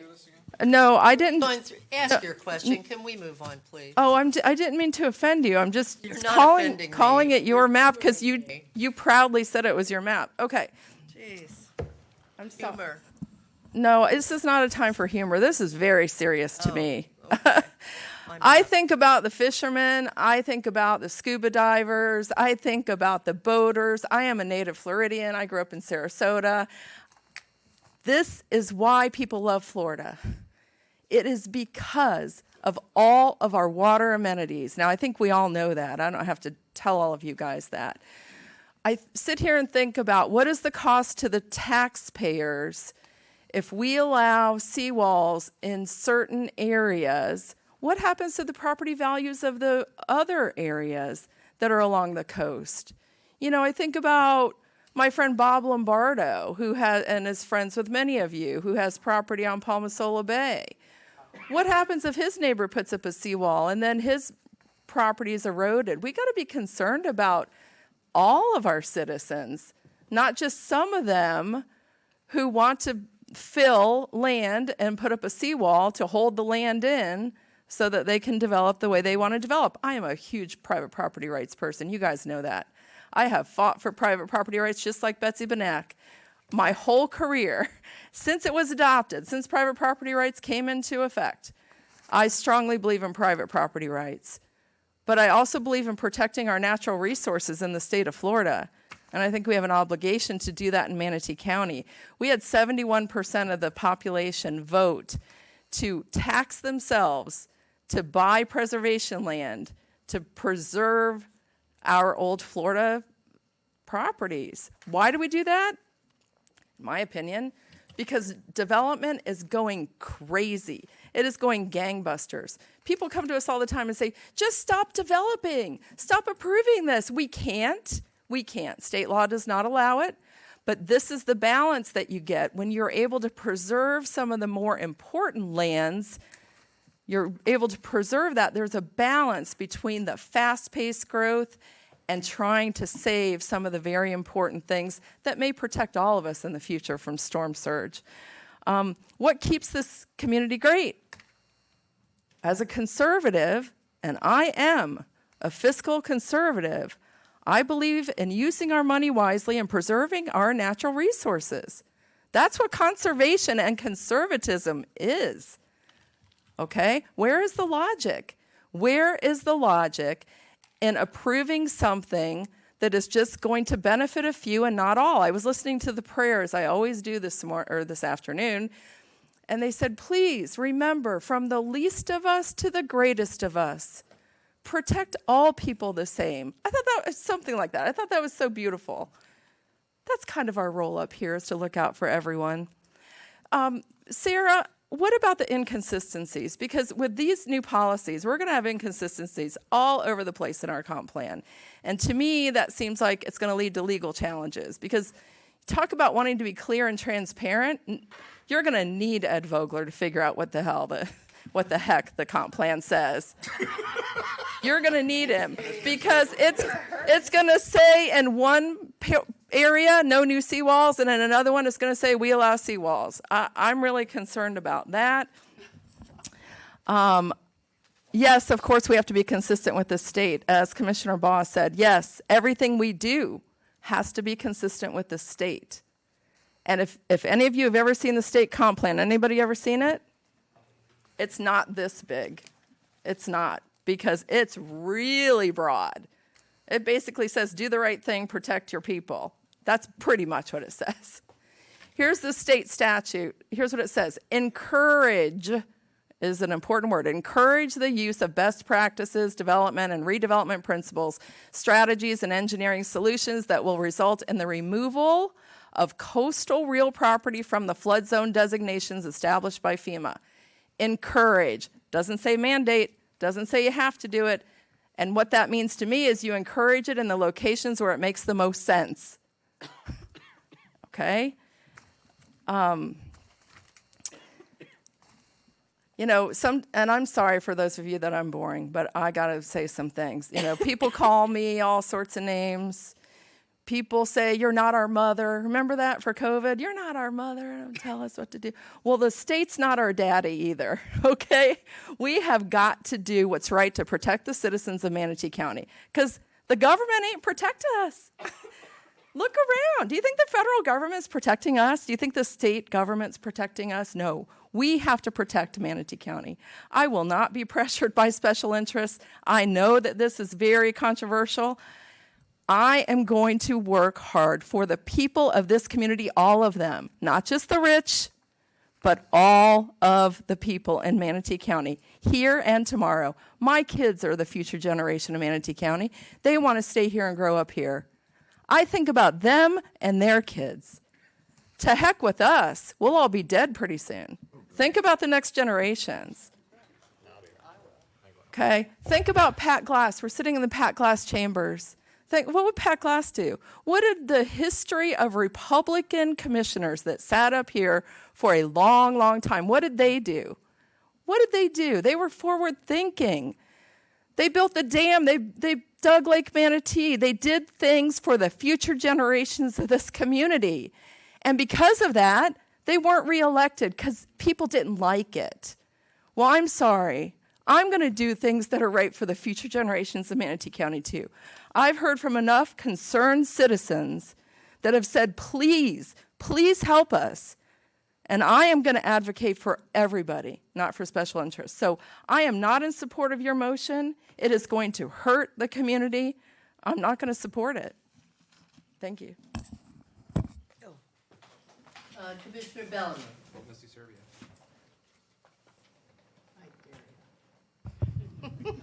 You dare me what? I'm going to say something. Thank you for your comments, and I do have 6 things up here that I've written down. We're going to have to take a recess. Everybody else has said what they want to say. I'm just trying to make sure. I do have I do have a couple of questions. And maybe this is to Nicole or either the environmentalist, and I just want a straight yes or no. You may or may not be able to, as far as if we go through this transmittal, you know, it's obviously going to be some impact on water quality. Am I correct? Can somebody answer me? You have to come up. Shaking your head yes doesn't mean Which yeah, but he's not. will passage or will acceptance of this coastal plan and the policy changes affect water quality? The purpose is to not, but when we're allowing fill in those areas, it's possibility. Yeah, and that's exactly where I am, because again, we just put in where we're doing our legislative platform now, where we're talking about the oyster clam restoration, and which to me, we have to be careful here because, I mean, we may be contradicting what we're doing, and I don't know, that's a hell of a lot smarter than I am, but is this an oxymoron or a paradox based on all the information that's out there and things like that? My concern is the impact on water quality. But here we go again. I mean, it's a transmittal. It doesn't say this is what we're going to do next, right? I mean, unless I'm misunderstanding transmittal. But I do know, just by listening up here, one of my concerns is I don't want to put us in a situation where if we have a legislative platform, right, to talk about improving water quality, and then we're going through a transmittal, and we know that's going to potentially impact water quality. I'm concerned. I'm concerned about that, and I'm not as in depth as you all are. The information about the boat is like aha. It's, you know, that was aha moment of some of the experiences, and then the tide lines and things of that nature right there. And when you start talking about that language about the field dirt and the seawalls, I think some lawyers are licking their chops at this. And here's the reason why. I don't think either way we go, it's going to be some litigation down the road. And I don't know what my man's hourly rate, but he knows it's getting ready to come because he's a heck of a lot smarter than us. One way or another, this is going to be something in court eventually. But that's just me. The impact on regulating private property, you know, I have a concern with that. And this is what we do up here when we start talking about land use. But, you know, like Commissioner Serbia said, I mean, what about our kids and what about the future of all this? And then it's that whole thing as far as we just put in a legislative platform where we're asking for almost $1 million to help support water quality. I mean, Carol said, you see me scratching my head. I think I'm, as bald as I am, I've got some more gray on this one right here because some people are going to understand and some people not. This is an area, my concern is the water quality. I'm just being honest with you. Is the transmittal at the water quality.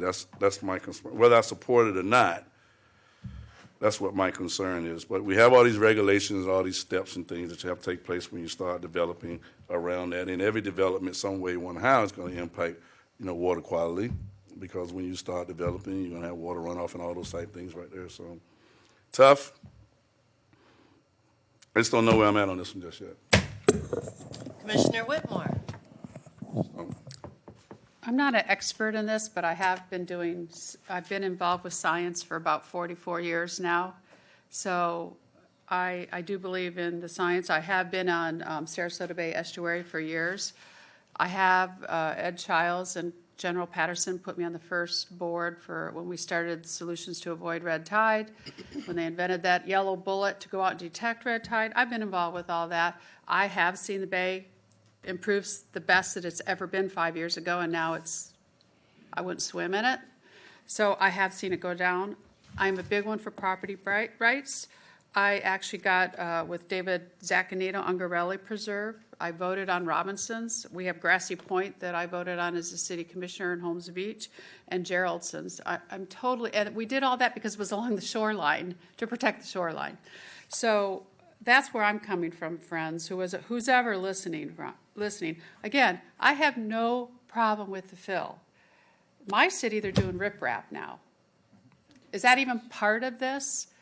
I just can't, I mean, I never even thought about it, our environmental gentleman that was up here. If one development wants to build a seawall, you can't, because you have to have one on each side to hold it up. So what you're going to see possibly are groups together getting long pieces of property contiguous, and then you're going to have a big long wall. And then we've got our mangroves to protect. They are our natural filtration. They built Anna Maria Island, the mangroves did. You know, we have a lot going on. I have no problems working with whoever wants to build on their property along the coast. I am totally in support of it. But can't we look at, the only thing I don't agree with, and I'm not going to vote on it unless we take it out, is the seawall, or what about riprap, some kind of natural seawall, what we're doing on my city? That is totally, because I have riprap. I walk my dog by it every day on a canal, and the mangroves are growing all around it. So it's filtrating, and it's still protecting. Why can't we do that instead of that big old heavy, that I didn't vote for years ago? There are other ways to do this and work with everybody, so please consider that. Maybe we could alter the motion to look at something like that. I'm all about protecting the environmental quality of the water. Our manatees are dying, 1,000 this year. Yeah, we saw that. You know, I mean, come on, let's all do better. Turtles, you know, we can do better. Commissioner Cruz. All right, I think we've kind of exhausted this conversation like 8 times over. It's not over. Yeah, I'm gonna make it an amended motion to transmit Plan Amendment PA-20-5/Ordinance 21-07, excluding policies 4.4.4.2 and 4.4.4.3, and we can discuss those once this transmittal comes back to us. Can you tell us what they are, since we don't Yeah, have them in because I front don't of know, my us? screen went It's dead. the 2 policies about fill and seawall, the 2 that were added after the Planning Commission. And then talk about it the next one? Well, if everyone keeps saying it's just a transmittal, who cares? It's just a transmittal, who cares? We can discuss it later. Then let's just discuss it the other way and take them out Second. now. Second. Hallelujah. Well, we got somewhere. All right, commissioners, we have a new motion on the floor by Commissioner Cruz with a second by Commissioner Serbia. Madam Clerk, did you Well, get that motion? Just a can I minute. just I want to make ask- sure she's got it. Hold on. Yes, ma'am. Did you? Okay. Yes, ma'am. So the question is this a hostile amendment, or does the maker of the motion accept the amendment? Do you accept it? It's hostile. Okay. But he's smiling and he's the very nicest way to gentle. I mean, I don't agree with the amendment. I made the one And that I so we intended vote on to this make. backwards. First, we vote on the amendment, Correct. and then on the main motion. We've been doing these all the time. Can I Okay, remove well, my I just- second I just off had the to- first motion?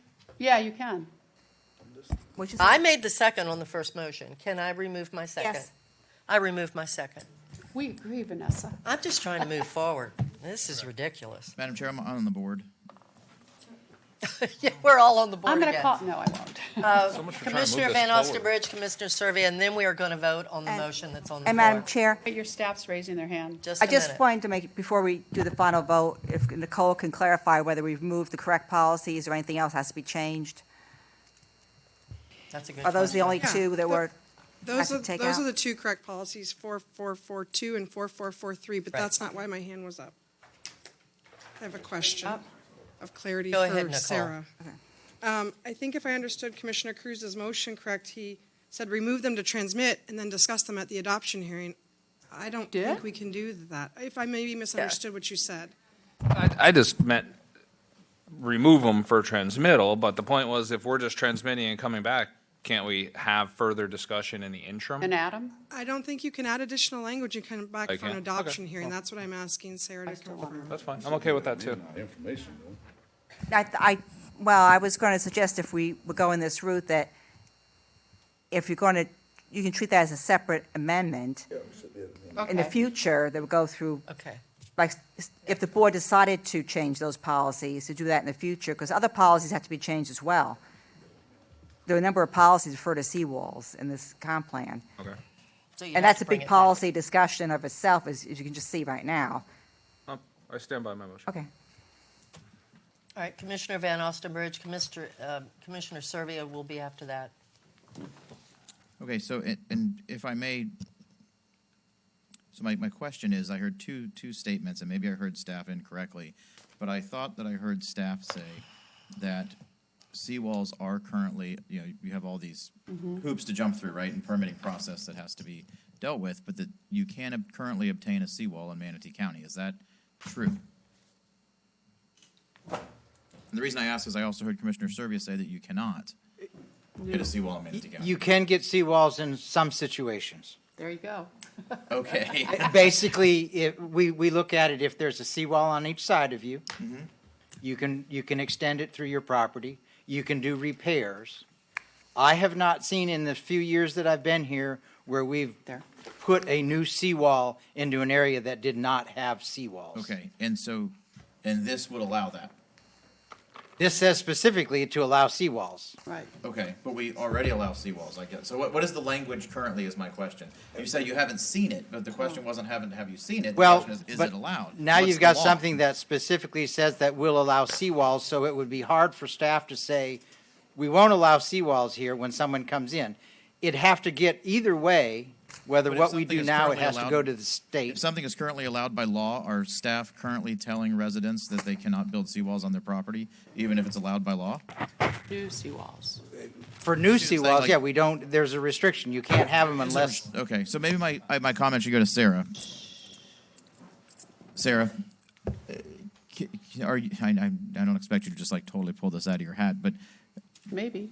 maybe you can. My question is, Super. what kind of language do we currently have in place that prohibits seawalls? New seawalls. New seawalls in Manatee County? Because I just want to It's like the familiarize existing myself. comp plan policies. I want to familiarize myself with, what is the baseline, basically, and how would that be changing? Oh, God, Betsy, Now now everyone's grabbing Tom's phone coming books up. and Tom has Tom it. knows it. Betsy told Tom him. knows, he's on. Please, Tom, Thank you. without the mask, because I can't understand you, and I need to understand what you're saying, please. Thank Sorry. you. Certainly. Thank you. Yep. Should I read it verbatim? Yes. That's it. Best, yeah. All right. Policy 4.4.2.6 of the comprehensive plan reads, prohibit the construction of new seawalls and the repair and reconstruction of existing seawalls except as permitted by applicable federal and state regulations. And then the implementation mechanism is review of proposed construction and seawall repair or reconstruction activities through policy compliance. Okay, so we prohibit it unless it's allowed by federal or state. Correct. And this would, Correct, Commissioner. Mrs. Knapp, this would change that policy how? Well, by local. Mrs. Knapp? The new policy language as proposed, then staff would argue that there'd be an inconsistency because it says allow, where another section of the comp plan says prohibit. So it's Unless, inconsistent. but it says prohibit unless it's allowed. I'm not a lawyer, but, Sarah? Basically, what I, may, let's Yeah, just make Sarah, one can thing you put clear. an end to this, So the please? legal review on this And text I'm not trying to be difficult. occurred I mean, I'm serious. yesterday If I'm coming up at along a 11:36 seawall- a.m., 1 hour after I received this text. Okay, so I did say in my email that I haven't had enough opportunity to do a detailed review of any of this. A. B. I did correct some language, the country of Florida statutes regarding prior commencement of development, scrivener's correction, staff made it. Secondly, I said the staff indicated a purported inconsistency between several policies proposed to be amended and existing policies that comes a plan. The one mentioned was one of them. There's 3 or 4 of them, and there's code sections as well. I said that, the way you're looking at it, it's not express inconsistency, but you have to read all these policies together. All policies have to be reconstrued and applied together so that the intent of the board can be gathered from the totality of the policies to resolve any ambiguities. But you have to then do county-initiated amendments to those other policies. They're not being amended as part of the peril of flood project, so they have to be initiated. And then you have to do code amendments. And it's going to be an ambiguous time when those two things are going. And then someone's going to file a development application. You know it. Right after this is adopted, there's going to be a development application and there's ambiguity created. Of course. So, and that's the gray area with comp plan interpretations. And the planning official and the BAS department has to do the comp plan interpretation, which is also appealable to the board. So you'll be interpreting this. I feel like this resolves nothing, whichever way we go. It's ridiculous. Not true. Are you finished, Commissioner? Or Well, did no, you have I had more another questions? question. Okay. About Phil, and not any particular Phil, but my question is, if someone's going to add fill to their property, the building department can still determine, can the building department determine what kind of material, because Mrs. Trace brings up a valid point, you don't build on sand, right? So I mean, does the building department have any ability to regulate the type of material that people are bringing in, the type of fill material they're bringing in and putting down and building on top of? And do we have any say in the placement of it? Because, if you're on 10 acres, I don't want you to, do 15 feet of fill and slide it all the way up over against my driveway. Sandy Tudor, Building Development Services. If they bring fill in to build on, it has to be compacted. It isn't. They have to be able to hold a certain amount of PSI in order to construct a structure on it. Okay. And an engineer has to supply that information to the building department. Okay, so you have to have an engineer. You're not just dumping fill down a building. And I kind of knew the answer to that, but it was something that I wanted to address because it was thrown out there sort of open-ended. And my other question is, what about the placement of the fill on the property? Is it regulated in any way, shape, or form? As far as the placement, Correct. they have to supply us with a drainage plan so we can see how, Okay. which way the water's going, where is it flowing to the front, is it flowing to the back, and it's not to flow onto their neighbor's property. Okay, because that was brought up as well, that you're going to put all this fill on and it's all going to flow onto the neighbor's property. And I'm a property rights advocate. I want to protect the property rights of the when neighbor they as submit well their drainage plan along with their building permit application, our plans reviewers and such look for that. Okay. Thank you very much. You're I welcome. appreciate that. So seawalls are totally open-ended. At least Phil, I have a better understanding of where we're going with him. That's all for now, Madam Chair. Thank you. Thank you. All right, this is going to be it, guys. No more. Commissioner Serbia, Yeah, Commissioner thank you. Thatcher, and then we're going to vote on the motion that's on Thank the you. floor. And I want to talk a little bit more about Phil, because I hear Commissioner Whitmore say, I don't mind Phil, I just mind seawalls. And I hear KVO saying, I don't mind Phil either. Tom, can you please come up and talk to us a little bit about Phil? Because when I think, I've been to where Commissioner Whitmore lives, you don't live on the coast, on the shore. You live on the island. And it's easier to fill when you're not up against wave action in the V zone, I think. I think there's a difference. On the When you- bay. But you're not on the bay either. You're in the middle. You're close. Pilates Marina, it's all mangroves around where I'm talking about. Yeah, I've been to your house and I understand that. So, but where you have wave action, It's the Gulf. can you explain to me? Is there a difference? Maybe I'm completely wrong. Yeah. Does it wash out the fill when there's wave Unfortunately, action? probably going to pull a hook back on Sandy up here, but there is different, how can I say this? With respect to storm surge as compared to inundation areas, yes, there is different concerns about certainly the structural utilization of fill for structural use. To essentially build a house on slab on grade as compared to building a house on piles. Okay. Certainly, if you're building a house on grade, you are structural fill. You are reliant on that fill material to hold that foundation of the house up and not to allow that house to end up eroding and falling into the ocean, as compared to if you have a house on piles or on stilts, then literally that fill can be washed out, the house will still stand. Right. So that's why we see so many stilt houses Correct. or houses on pilings along the shore where there's wave action, Correct. because it does wash out the fill unless you put a seawall in. That's If you one put mechanism. a seawall in, it hardens and then you don't get the washout. Well, riprap is different. It's not as hard, right? I mean, riprap allows plants to grow through it, and I don't know about I don't know. I'm not a hydrologist, not an engineer.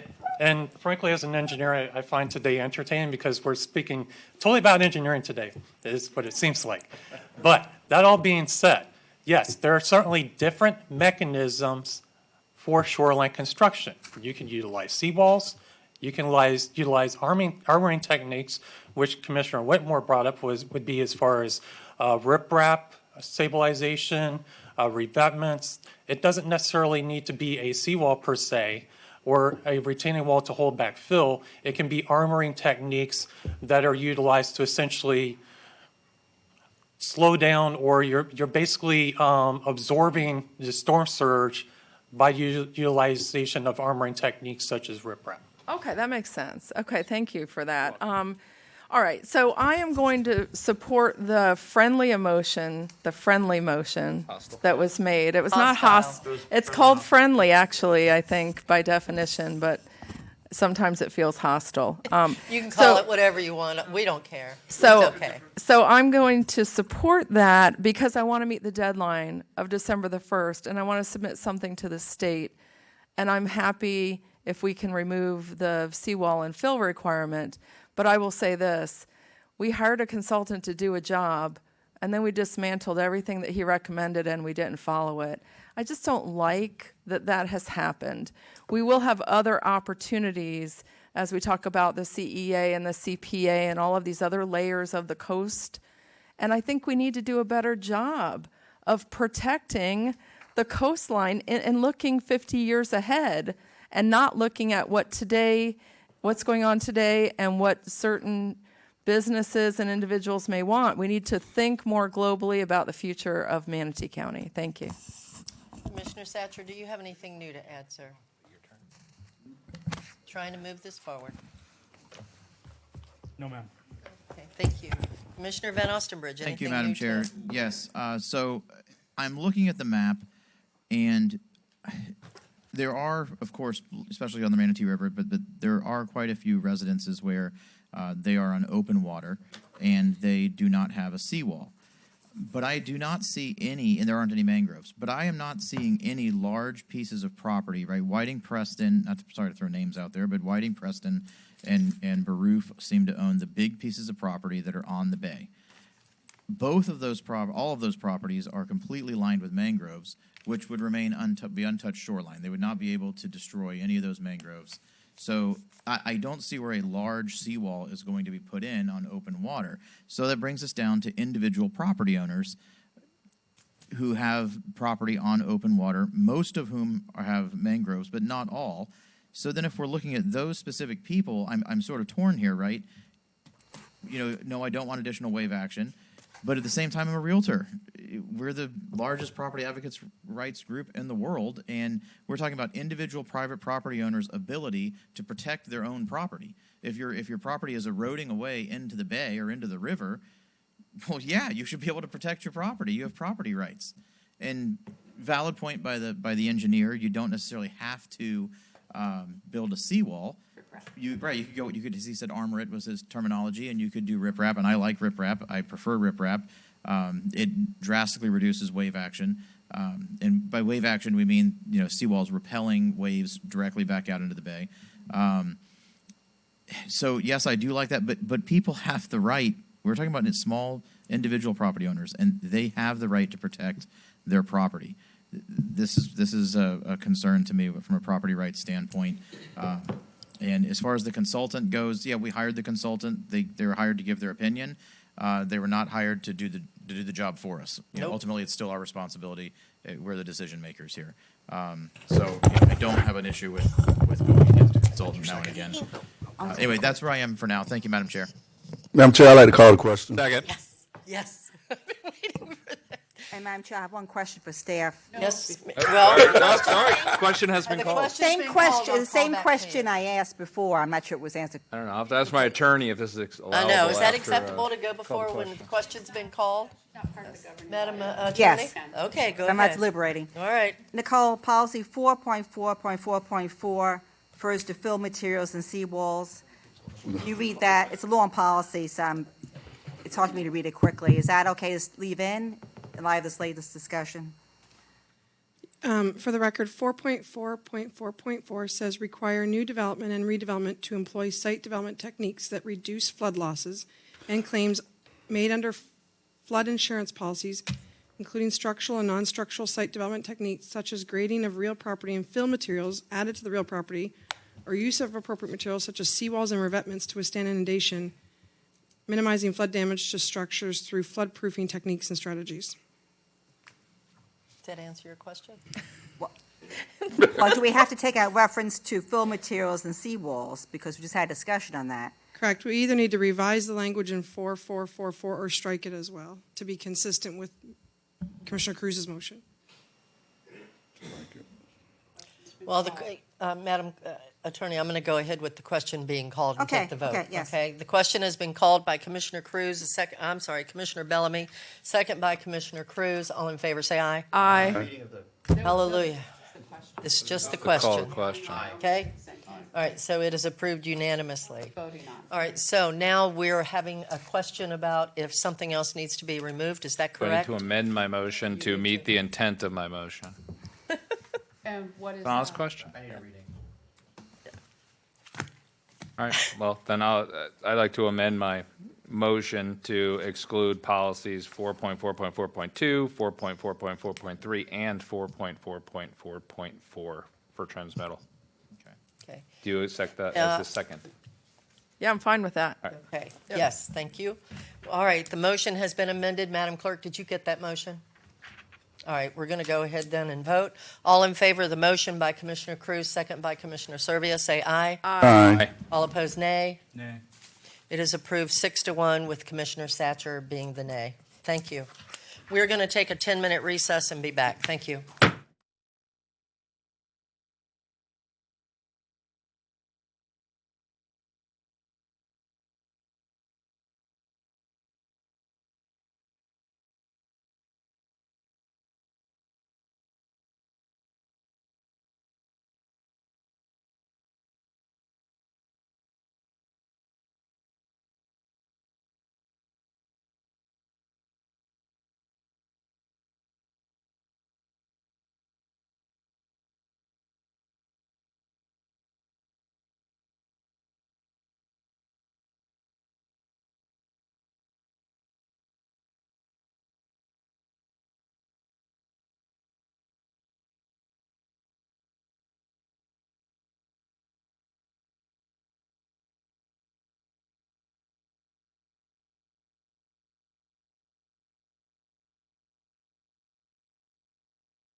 That takes over.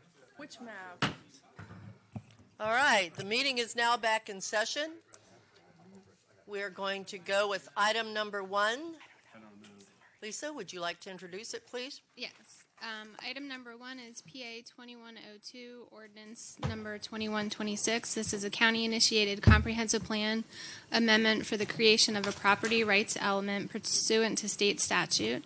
This is a legislative item, and the request today is for adoption. So this is the adoption hearing of an ordinance amending the comprehensive plan by adding element 13, property rights element, adding goals, objectives, policies pursuant to section 163.3177 Florida statute. So since this came before the board for transmittal, it went to the state DEO, the Department of Economic Opportunity, had one comment. We made that revision, so that's reflected in your package today. All right, this is legislative, not quasi, so we'll move right along. I do not have any commissioners on the board. I'm assuming that that's going to let me open to public comment. Didn't expect that so quickly. Madam Chair, I could make one comment. Yes, I ma'am? just wanted to clarify, so since you saw this the last time, one change had been made to it, because the Department of Economic Opportunity had an objection and said you should follow the statute verbatim. You have a choice, follow verbatim or do something else that's difficult to figure out what they mean. So we were following verbatim. So all that change is, and I just want to make sure it's in the record and that the board's fully informed once I get to the page. Policy 13.1.1.1 now reads, judicially acknowledge property rights. The following shall be considered in all local decision-making. Before it said in all, land use decision-making relating to comp plan.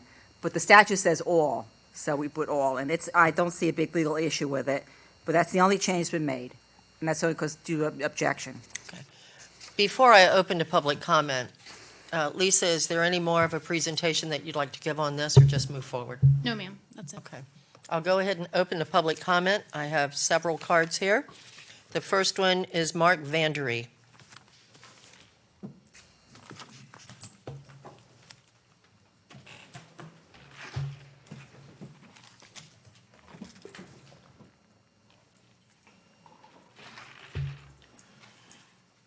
Good afternoon. My name is Mark Vandere.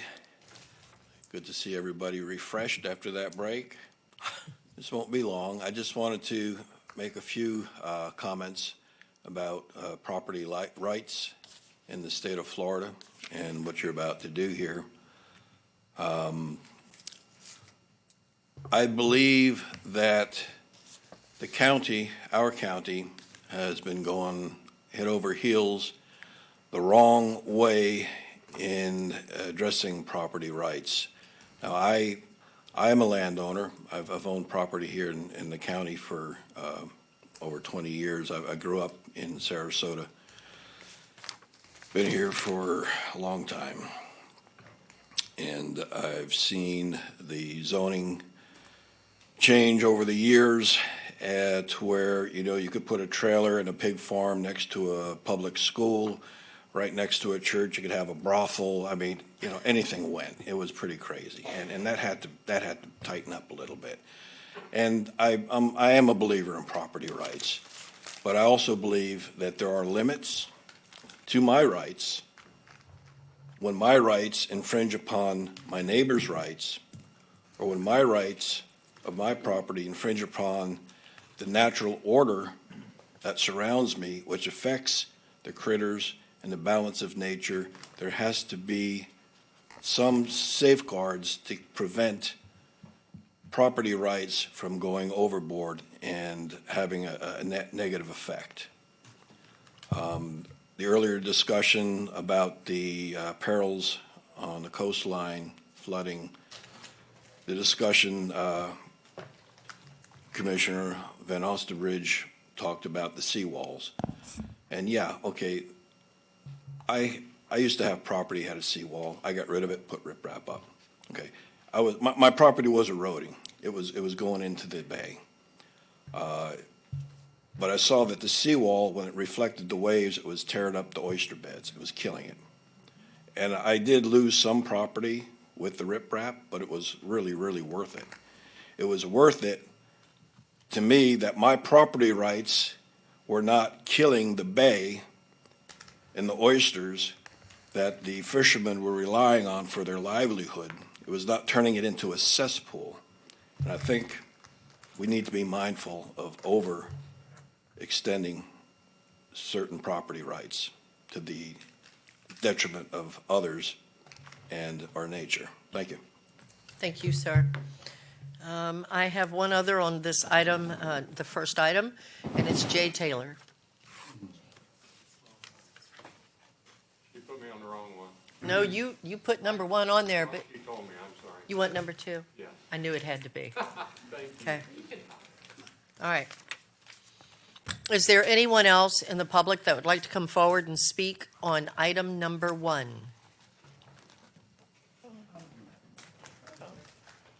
I'm going to get to that in a minute. Yes, Mr. Piper, come on down. State your name. You'll have 3 minutes. Almost said 5. Ken Piper, Manatee County resident. I must be thoroughly confused because I've been in several of these comprehensive amendment proceedings now, and I don't know where you guys are coming up with the procedure at, but I thought it was supposed to be under Florida Statute 163.3181, which involves public participation in the comprehensive planning process. It is the intent of the legislature that the public participate in the comprehensive planning process to the fullest extent possible. Towards this end, the local planning agencies and local government units are directed to adopt procedures designed to provide effective public participation in the comprehensive planning process and to provide real property owners with notice of all official actions which will regulate the use of their property. The second paragraph there says that during consideration of the proposed plan or amendments thereto by the local planning agency or by the local governing body, the procedure shall provide for broad dissemination of the proposals and alternatives, opportunities for written comments, public hearings as provided herein, provisions for open discussion, communication programs, information services, and consideration of and response to public comments. And I don't know what we're doing here today, but it's anything but what's described in there. And that involves all 3 of the proposals. Thank you, sir. Anyone else from the public before I go to the telephone?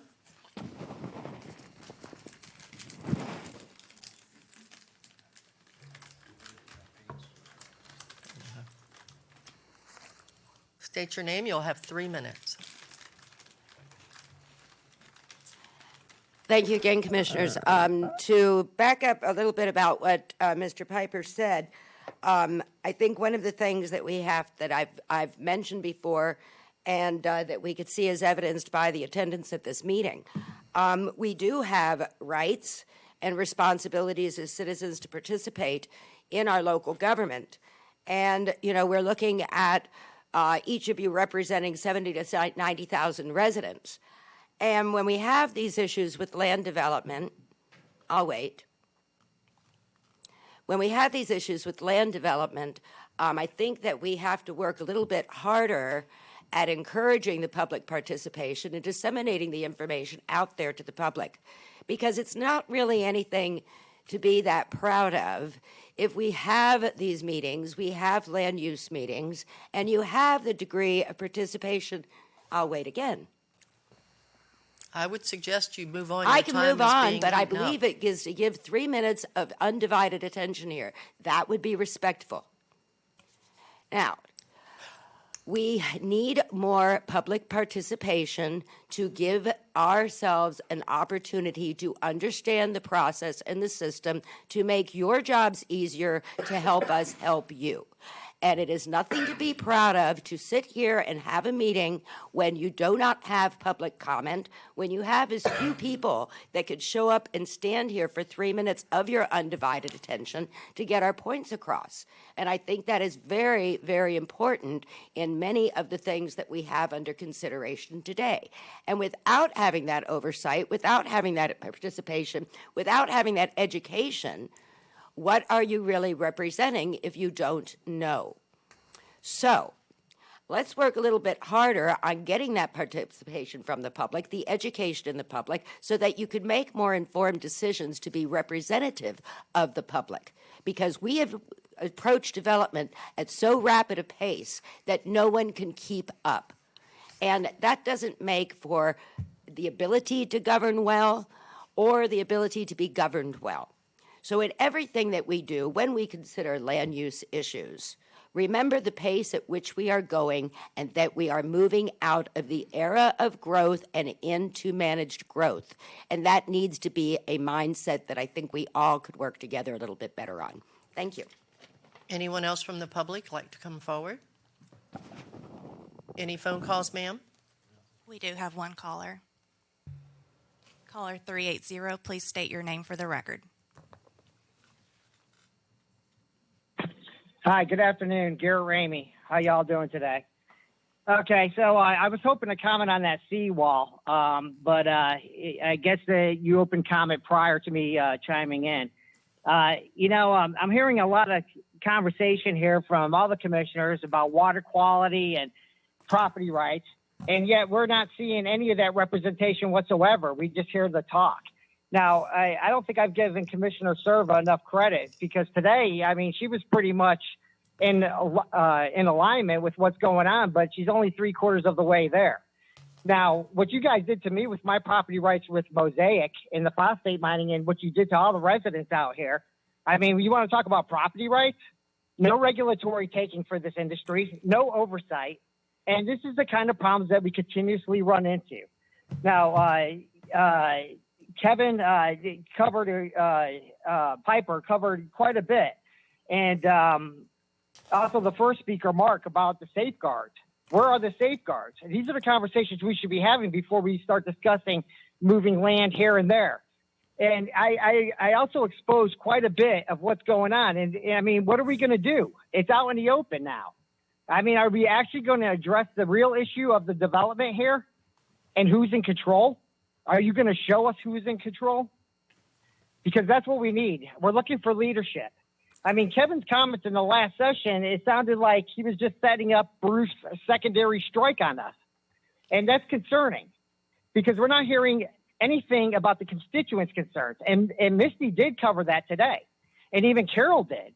But yet she votes the opposite way when it comes to property rights. So the credibility of this board is at stake. And you guys really need to step up to the plate. And we want to help. We want to help. But we can't help you if you're going to be serving the special interest instead of the constituents. So I really hope that we can move forward in a positive direction. There's things that were revealed yesterday, too, that's very concerning with the same names inside the county producing the same issues that we're having. And all we're doing is advancing the agenda for the special interest. And the constituents have been left out. And you've heard what we have to say out here about every issue, the FDAB issue, every issue there is. You know where we're coming from. So, please represent us. Thank you very much. Thank you. Any other phone calls, ma'am?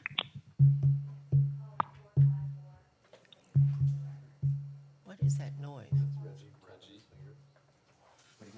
Caller 454, please state your name for the record. Hello, can you hear me?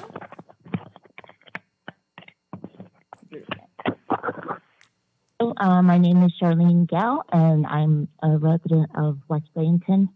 And I wanted to talk about the issues that Carol Phelps and Mr. Pfeiffer and the others have brought up about the property rights. I mean, I feel like we're having a discussion, and oftentimes the discussion around development is far too rushed and not really done in a way that's very thoughtful or deliberative and considering the longer term benefits and costs to Manatee County and its residents. I appreciate Commissioner Servia's very informed and passionate defense of Manatee County as a whole, especially with regard to the seawalls and the fill. And I'm really concerned about the environmental impact of seawalls and the fill and the potential to harm sensitive ecological species and the disruption to our waters.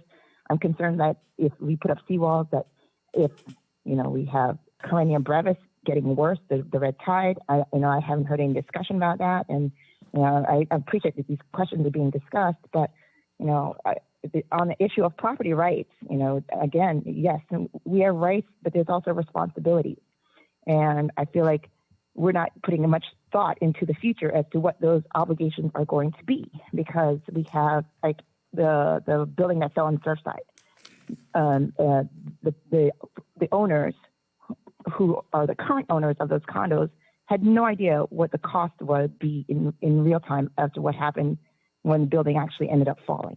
And current owners right now, they'll buy at a certain market price, but when things go south in the future owner then may have no idea what they have bought into and won't have the money set aside to take care of these things. So these costs and these projections have to be made in a way that's more useful and more thoughtful and more deliberative. And I really hope that we would take a much greater account of the conditions as we go along.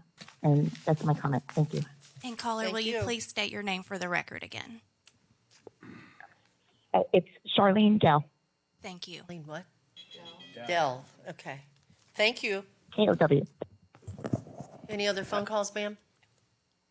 All right, I'm going to go ahead and close public comment. I have a couple of commissioners on the board. Commissioner Serbia. Thank you, Madam Chair. So as I understand it, this is just a reflection of what is already required by law at the state of Florida. It just brings that law into our comprehensive plan because the state of Florida has asked us to do it. It's not anything new. And private property rights are very important. It protects people who own property from preserving the value of it. I mean, that is very, very important. And another thing that's really important is having public participation. And to Mark Vandere, if I said that correctly, I love what you said because, do no harm. Yes, enjoy your private property rights, but do no harm, and you talked about the oyster beds. And boy, if we all felt that way, it would be just a wonderful world, wouldn't it? And that's why we have some government regulations. So some people say, oh, it's government overreach. You shouldn't be restricting our property at all. Well, the only restrictions that I'm ever in favor in is to protect everyone the same, not to overregulate, not to create rules for rules' sakes. Goodness, I hate that. I can't stand bureaucracy. I want small government, but I only want to regulate where necessary to protect everyone. So thank you, Mark, for saying that. Ken and Carol Feltz, public participation, absolutely. Chapter 163 requires it. We're doing it. This is it right here. This is public participation. The local planning agency is the Planning Commission in Manatee County. We did the same thing there. And I've done everything but jump up and down at the street corner to encourage public participation. I do it constantly. I developed the Citizens Coalition on Growth so I can get my community involved in what local government's doing. So I love public participation. I will continue to encourage it. Thank you for being here and being a part of it. I would like to make a motion to approve PA 21-02/Ordinance 21-26 as contained in the agenda packet. All right, we have a motion to approve by Commissioner Serbia, a second by Commissioner Bellamy. However, I do have two commissioners on the board. Commissioner Whitmore? I just want to address Mr. Ramey from his comments regarding Mosaic. As we all know, this was approved in the 60s. They've had the property rights to mine since the 60s, and You know, we have the strictest mining ordinance in the country, from what I've been told, and we actually pay to have somebody to monitor to make sure everything's in compliance. Also, somebody said, and I'm going to agree with Misty, this is a public hearing. Planning Commission had one. You can call in. The only thing, the reason why the other one took so long is because a couple things were added since we'd all seen it. So that's probably why that one took so long. And when I approve things, Mr. Ramey, and I think it was Mr. Ramey, but I'm looking at that's not one person. I mean, you know, y'all can come to your conclusions, but it's for all future development. So you got to make sure you're fair, and you have to listen to everything to make that decision. It's not for one developer. Whatever we approve in the future is going to be for all developers, whoever they are. So that's, you know, and I'm sure that's how the board, that's how we all work. You all may think it's one developer. It's all developers. It's all small homeowners that want to do stuff. It's for everyone. That's all. Commissioner Van Ostenbridge. Thank you, Madam Chair. To Mr. Ramey, he said that Mosaic was totally unregulated, and that's Not completely true. untrue. It's probably the most regulated industry in Manatee County. It is. To Mr. Piper, his comments that about transparency and open government, if any of what he said were true, he wouldn't have known about today's meeting. He wouldn't be allowed in today's meeting, and he wouldn't be allowed to speak at today's meeting. So virtually everything he said is untrue. And then Commissioner Serbia mentioned treating each property owner fairly, but yet we are, if we're banning seawalls entirely, we are treating people differently. And I'm not necessarily advocating for seawalls either. I'm just saying that if you have a property owner that's allowed to have a seawall to protect their property from erosion, but then you're going to tell the next person that, you know, the person that I ran against to get this seat had a seawall at his house and was for banning other people from having the same seawall that he had. And I took issue with that because you are treating other people differently. You literally are. This property is preferenced over another property by the government. May I dialogue with him, Madam Chair? So, look, I will tell you, back in the 1950s, when a lot of these seawalls were built, people didn't know what they were doing. When the mosquito ditches were dug in the state of Florida, people didn't know what they were doing. Okay? So when we learn more, when we know better, we do better. Right, Reggie? That's me. When we know better, we do better.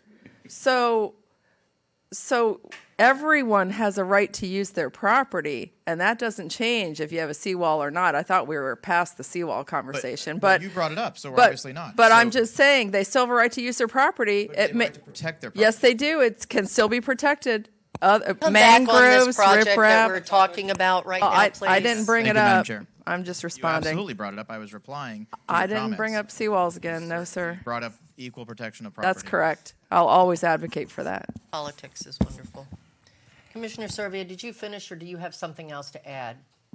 You're on the board, but you're not next. I'm sorry. Commissioner No. Satcher, I didn't know whether to take you off. I only pressed my button to make the motion. I already did. Okay, thank And I was you. only dialoguing with KVO. Commissioner Satcher. Thank you, Madam Chair. I'm looking at this, the policy under Exhibit A. That kind of has the meat of this. And number 2, it says, so the right of a property owner to use, maintain, develop, and improve his or her property for personal use or for the use of any other person, subject to state law and local ordinances. So when the legislators asked each county to add a property rights consideration into their plan, because this has been said by one of the previous commissioners that basically this does nothing, and then the sentence that I just read sounds great as far as, okay, this is going to give people more, property rights authority to do what they want or need or see necessary on their property until you get to the end, subject to state law and local ordinances, which means, once again, this doesn't do anything, doesn't change anything. And so I guess my question maybe for Ms. Shank was do you think that was the purpose or the point of the state legislature? Were they just trying to say, oh, let's make sure this is written somewhere else too?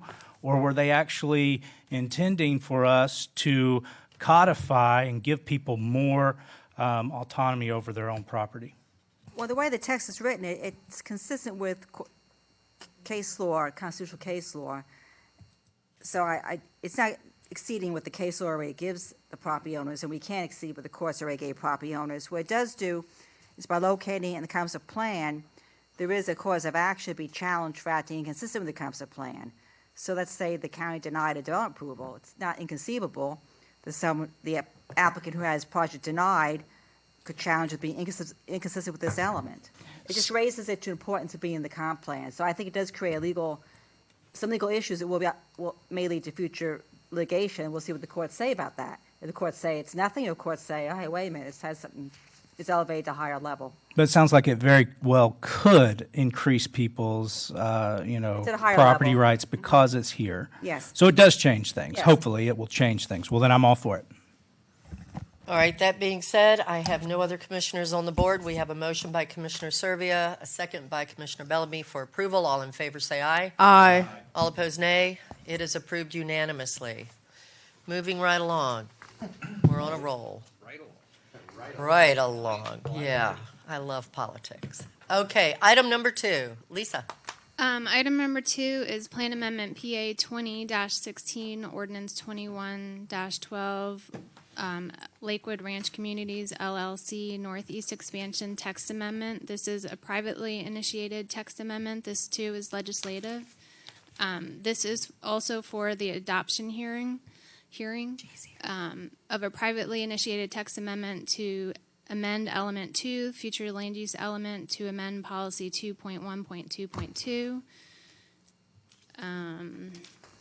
Objective 2.1.2, geographic extent of the future development to allow an exception for limiting urban sprawl for lands adjacent to the future development area boundary, also known as the FDAB. Adding new policy 2.1.2.8 to permit development east of the FDAB meeting specific criteria. Amending policy 2.10.1.4 to allow lands pursuant to new policy 2.1.2.8 that meet specific locational criteria or have future land use category that allows commercial square footage, the option of reallocating commercial square footage internally within neighborhoods. Amending public facilities at element 9 by adding new policy 9.2.1.5 requiring all wastewater from development permitted pursuant to new policy 2.1.2.8 be collected and treated through Manatee County's public sanitary sewer system, and amending policy 9.6.1.1 to require new development within the potable water service area and development permitted pursuant to new policy 2.1.2.8 to connect to the county potable water system when water supply and services are reasonably available.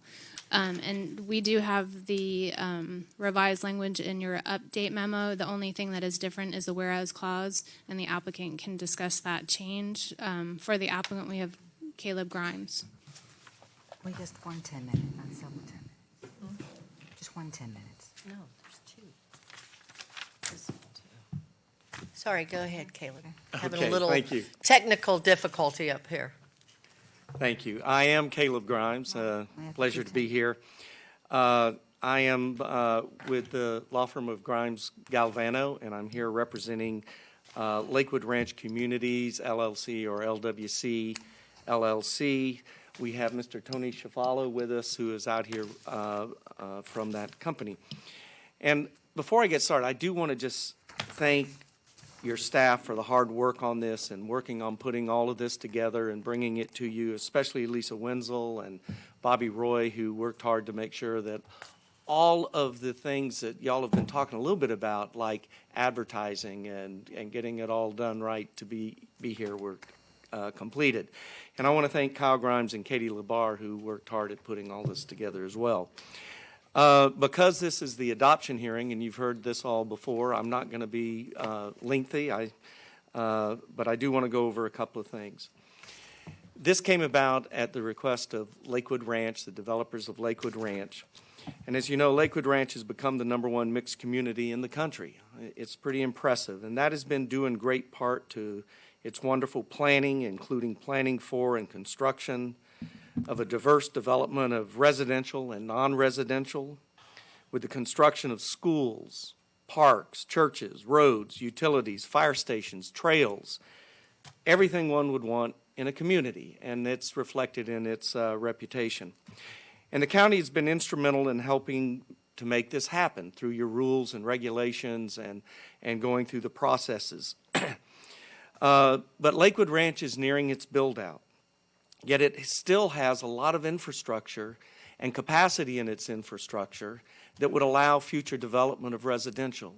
And frankly, it seems a shame to let that go to waste. You know, one of the things we always say is, let's try to direct development where we have infrastructure that can take care of it, where we have put those things in place.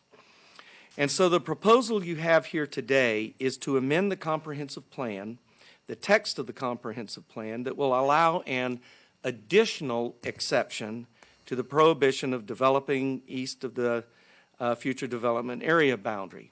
But it is with a lot of specific criteria to assure that it is and remains smart growth and is done in a way to protect the citizens of this county and to protect the county itself and its infrastructure and not run to costs that are not taken care of. So the proposal is a text amendment that would allow you, the commissioners, to review whether or not a property east of that FDAB line, whether or not it should be expanded, whether or not the infrastructure is set up in a way that it makes sense, and whether or not this should be done. And our request was specific to a site that was adjacent to Lakewood Ranch, though it was not intended to be exclusive of others. But it does include and continues to include that it must be an extension of current development. We're not talking about leapfrogging. We're saying where we have development in place of a suburban type nature, that's where you might want to extend. And more importantly, it must come back before you.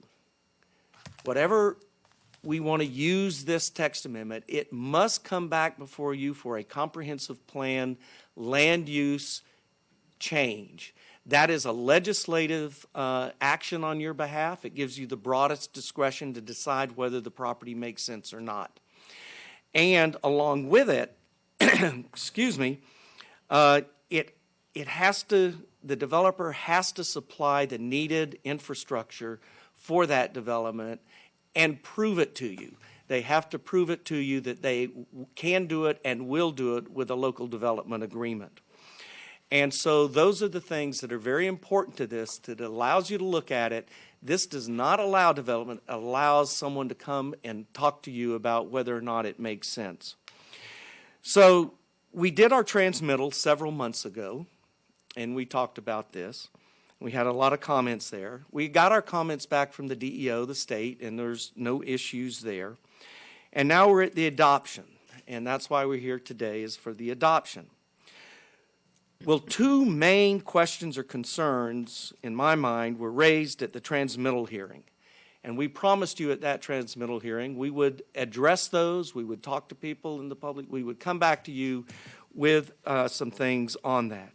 One was that it was raised that, and this is kind of what I've been hearing about some other things today, which is interesting, the exception was too exclusive. It seemed to only fit Lakewood Ranch. And so we have been working at language, which we have submitted and is before you today, that basically relaxes that to allow others to more readily use it, but they still have to prove up that it makes sense and do the comprehensive plan change and that they'll cover the infrastructure. But it is something that will expand it, relaxing some of the provisions that were in there that seem to be specific to Lakewood Ranch. The second issue was, can a tract next to one so approved qualify to apply for the exception? And so we are proposing language to clarify that we will give this board the discretion to determine whether or not a piece next to a piece makes sense. You look up north, there's a lot of places that it makes perfect sense the way the roads line up and the way the ownership is. And once again, that language requires anyone to still come back before you to prove it up with a comprehensive land use designation change.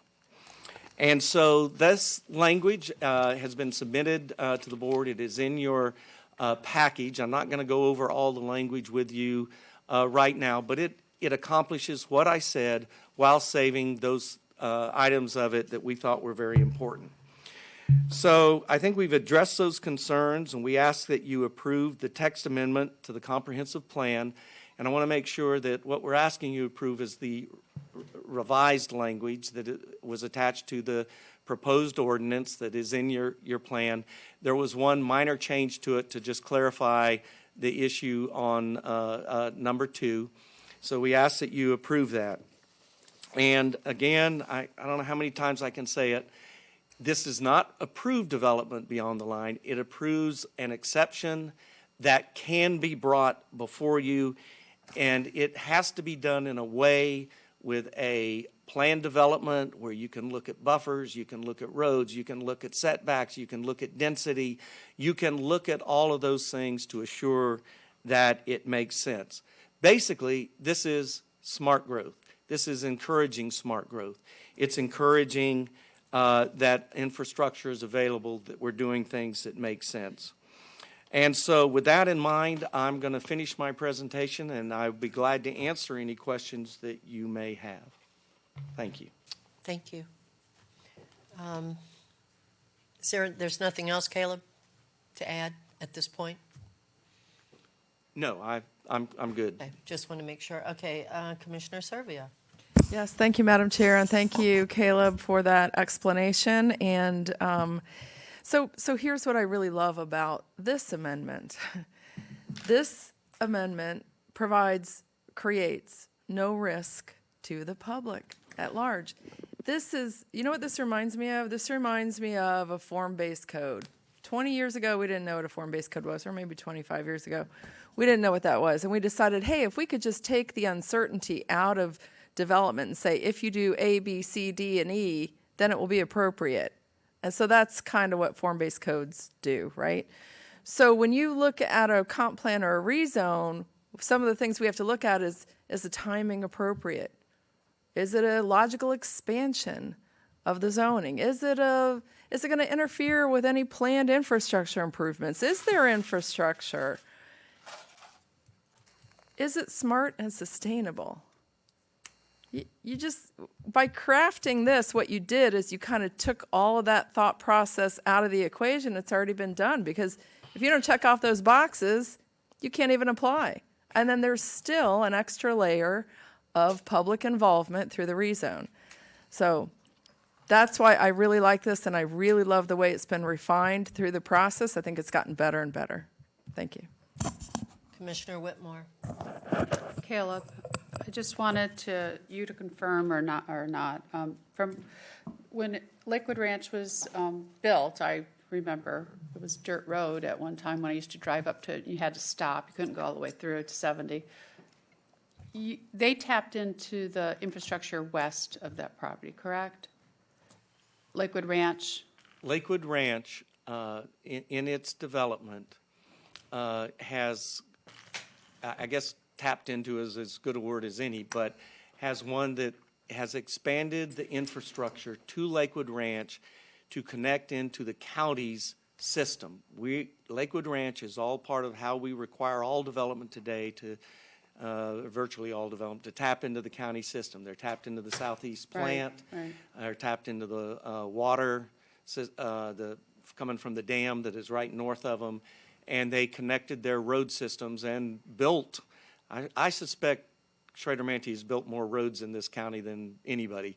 Mm-hmm. And they've done all of that, connecting to the system to the west, yes. Right. And then, so when this came before us before, the reason why I supported it the first time is because you're more or less doing the same thing. You still got the infrastructure, and you aren't leapfrogging, as you said. Now, the Lindsay property, I know that the farmers in that area are actually talking to the Lindsays about that master water treatment plant and possibly working out something in the future where they can tie in, which is probably would have been good if they had something when they came before us, but that's beside the point. So, but that's another issue. That's 7 miles out from our FSTAD. But what I'm trying to say is, the reason why I supported this is because you had the infrastructure, kind of like when Lakewood Ranch was built at first. And now you've got another piece of property that I'm assuming must be adjacent with the same issue or the same circumstance that you are bringing before us today, correct? That it's going to tie into our infrastructure, our water, sewer? Yes, if you look at the language, Ranch? the comp plan change language, it requires that it be served by potable water, utilities, roads that connect to the Manatee County system, but done at the expense of the developer bringing it in. Okay, and again, this is, to me, this is more appetizing, not really more appetizing, but it makes sense because you aren't having to go through all the hoops, and I probably, this is what we were hoping when we eventually move the urban line, that we will actually do that. So this is kind of doing that in your area. So I appreciate it, and if other properties want to be able to do this, they'll be able to, as long as they follow the same guidelines as you are. That's correct. Okay, thank you. All right, I don't have any other commissioners on the board. Waiting on you. Commissioner Satcher. Thanks for being here, Caleb. When this came before us originally, I was against it. I was outvoted, but I was against it. And this is not the exact same thing, but similar. So I had two concerns, if I remember. One was that it didn't feel like it was fair. I felt like it was playing favorites because there was only one property that qualified because of the way it was written. I understand that the intent of staff was they were trying not to open a Pandora's box, so they were, trying to say, okay, let's make it where it's just one, because there were a lot of, we drive in, Lakewood Ranch, if you go visit, if I take my daughter to cheer practice, the roads are really great, and I really care about good roads. But if I remember right, the other concern I had, and it's okay if the answer is no, this doesn't address it, or if it does. I don't think it does. And the other one was that, were we incentivizing someone to take a huge chunk of land really far east and then buy a little bitty strip of land that could connect them to the FDAB, and therefore kind of just not really go with the intent of our plan, or where we're not ready to be developing. So would your answer, I guess, would include that if that were to happen, they'd have to come before us so we could vote it down at that time and say, or what would your answer be to that? And it's okay if, I got voted down last time anyway with both of those objections. One of them has been addressed. So I thought it's fair to bring up those points.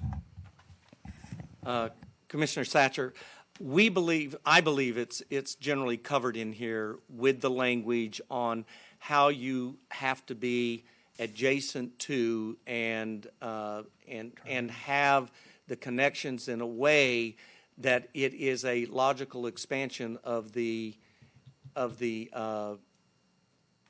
development next to it, the suburban development next to it. And if you had something was long and then like that, I don't believe that would qualify. And not only that, as I said, we made it very clear that if that person wanted to come in, they have to get a legislative approval of you, not a quasi-judicial, a legislative approval of you to change the comprehensive plan. And I would believe that this commission would see through that. Thank you, sir. Commissioner Cruz. Caleb, you can just step there for 1 second. This is more clarification, I think, in part, just so everyone understands kind of what we're discussing. If this is approved, this does nothing. There's no shovel going in the ground. All this is doing is hypothetically saying, in theory, somebody can come back, run through the process for a comp plan to get it changed potentially to UF3 as a max, and then upon rezone, come back with a site plan and say, okay, now I want to build. So this is the first step in a multi-stage process. Each one has to be presented to this board or some semblance of this board, depending on the year it comes back. to even get to a stage of being able to develop. So each step of that way is going to have an independent approval and review of the public, correct? That is correct. I do envision that some of those coming at the same time, but each and every one would have to be reviewed and have the normal Understood. state of affairs. Understood. I just, like I said, so it's That's correct. correct. Second, this has nothing to do with the FDAP other than the fact that the border of this discussion. We're not moving this FDAB line in any way, shape, or form. There's no, the county's not picking up any tab on this relative to infrastructure, utilities, or otherwise. The line's still going to be Bourne-side, at least south of the lake, correct? Correct. Okay. And if I could emphasize what you're saying is that one of the reasons we provided it as an exception where you only get to use it if the developer bears the cost of the infrastructure that's needed and have the ability to connect to it and connect to roads and so forth, was that if you move the FDAB line, you're in essence, in my mind, saying, we, the county, are saying this is the development area that we will serve. Agreed. And So I'm just trying to emphasize what you said. no, I know, just because Sarasota did that, they actually just moved, they moved their line, and now they're on the hook for it. And this isn't going to be one of these, well, you approved our project, and then prior to us getting the infrastructure and so forth, now you've leapfrogged us, now you build us our roads. You're not intending for us to move this line, and we're not implying by any discussion here today that we intend to move this line. Correct. Okay. And the last thing, you talk about the developer being on the hook to pay for utilities and infrastructure. Your intention of how that's interpreted is the actual developer with actual developer dollars from a bank are going to pay for this and not come back to us for impact fee credits associated. When you mean you're going to build it, you don't mean you're going to use your bulldozer, you mean you're going to use your dollars. It says in here at the cost of development. Okay, just clarifying that. Yeah. Perfect. And just to make sure, if for example, it's in here, it's very clear, if it required expanding a line back to the plant, that's part of what would have to be done by the developer. We worked with your staff, with with the folks with the water. It said, hey, if you need a new water tower to get your pressure, that's yours. And so that's how it is structured. Thank you. All right, I don't have any other commissioners on the board. I'm going to go ahead and open this to public comment. I have several cards. First one is Jay Taylor. Second will be Carol Feltz. You both come up to the podium, state your name. You'll have 3 minutes. Hi, good afternoon. I'm Jay Taylor. I appreciate all of this you've gone through. Caleb, pretty much y'all's good questions and Caleb's answers kind of took away what I was going to say, so I'll be very short. But two things basically. One, the process for an outsider like myself to watch has been very interesting. And it's become obvious through all the discussion thus far even how busy we have all been since we were last here for the transmittal meeting. I mean, there's been a lot of refinement in Commissioner Servia's vernacular and a lot of work done. I've had the opportunity, thanks to Commissioner Bellamy, to sit down with the folks, most of the board of the power organization out in East County and visit with them at length, and very friendly, very, we can agree to disagree on some things, and that's the way that things should work today, more today. Thank you, Commissioner Bellamy, for setting that up. That wasn't the end of it. I've continually all summer had conversations either by phone or text with the president of that organization. And again, we agree to disagree on a lot of things, but we have some agreement. And there are things in the future that I would like to help them with. There are parts of this county that are near and dear to me. And I would like to help them in the future to do some of those things. I think an overlay district out around Mayaca City would be a wonderful thing, and we need to look at it. What is this whole deal really? It's like, I like it to look at it like it's a relief valve. We're not in a position where we want to move the FDAP.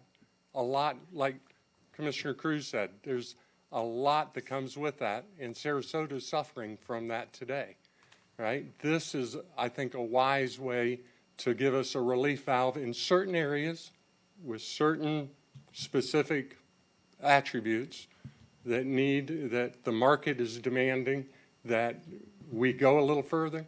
This gives the county, the developers, the potential residents, all an answer out there for where they want to live. I thank you very much. And while I'm up here, in my house, I'm riprap and mangroves. So Good. Thanks, Dere. thank y'all. Carol Feltz, and then Elizabeth Arnold.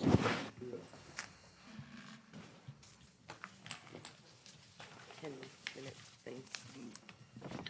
10 minutes. Mr. Taylor, I certainly appreciate the dialogue that has taken place, but I want to make a point here when we're talking about public involvement, and I'll wait. Well, sorry, Carol, Feltz, but my you acting just city. handed I'm us this, just so we going need to on. look I'll be at it. ready. Wait a minute, Carol. I'm good. You got the same people.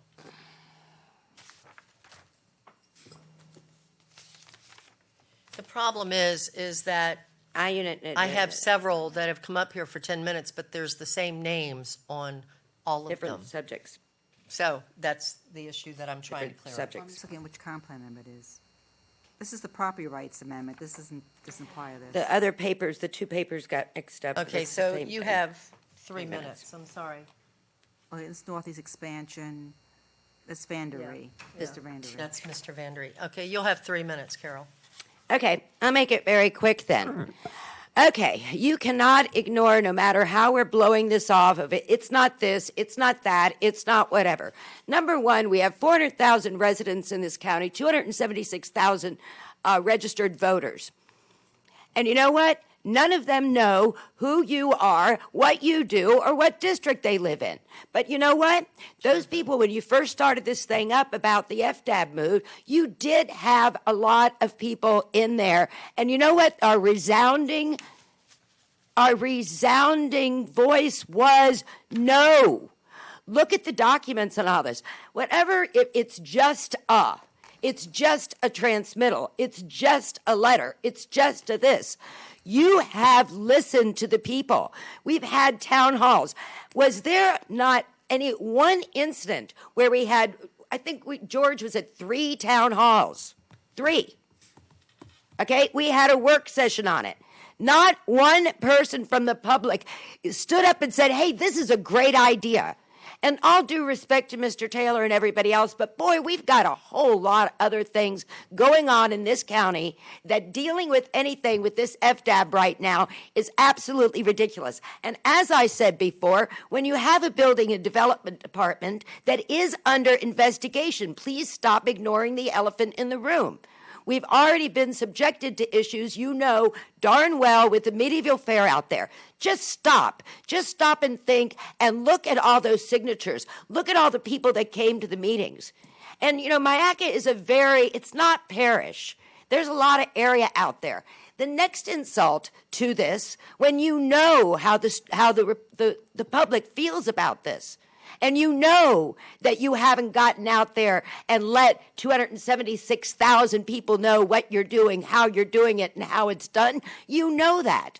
And we're changing our districts right now. And if you don't think that we notice that in that redistricting, District 1 and 5 is being separated either by 675 or the FDAB line, it has come to our attention. And I look very much forward to having Mr. Satcher as my commissioner out there, because I will guarantee you that, as I have said, I have lived in this county much longer and been a Florida native much longer than half of you on the board, and Mr. Satcher has not. So I hope that we could get along and we could help him promote his farm boy image. But right now, we have said no to this FDAB. We've said it through power. We've said it through town halls. We've said it through work sessions. And you're looking at a redistricting that has a great bearing on that. So why don't you get your priorities straight, get your redistricting straight, and put this aside for right now. Thank you. Elizabeth Arnold. And then Ken Piper.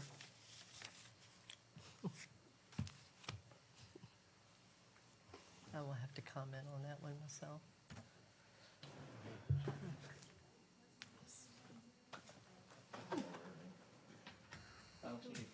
State your name, please, and you'll have 3 minutes. Bluetooth. That last time they put a camera on it.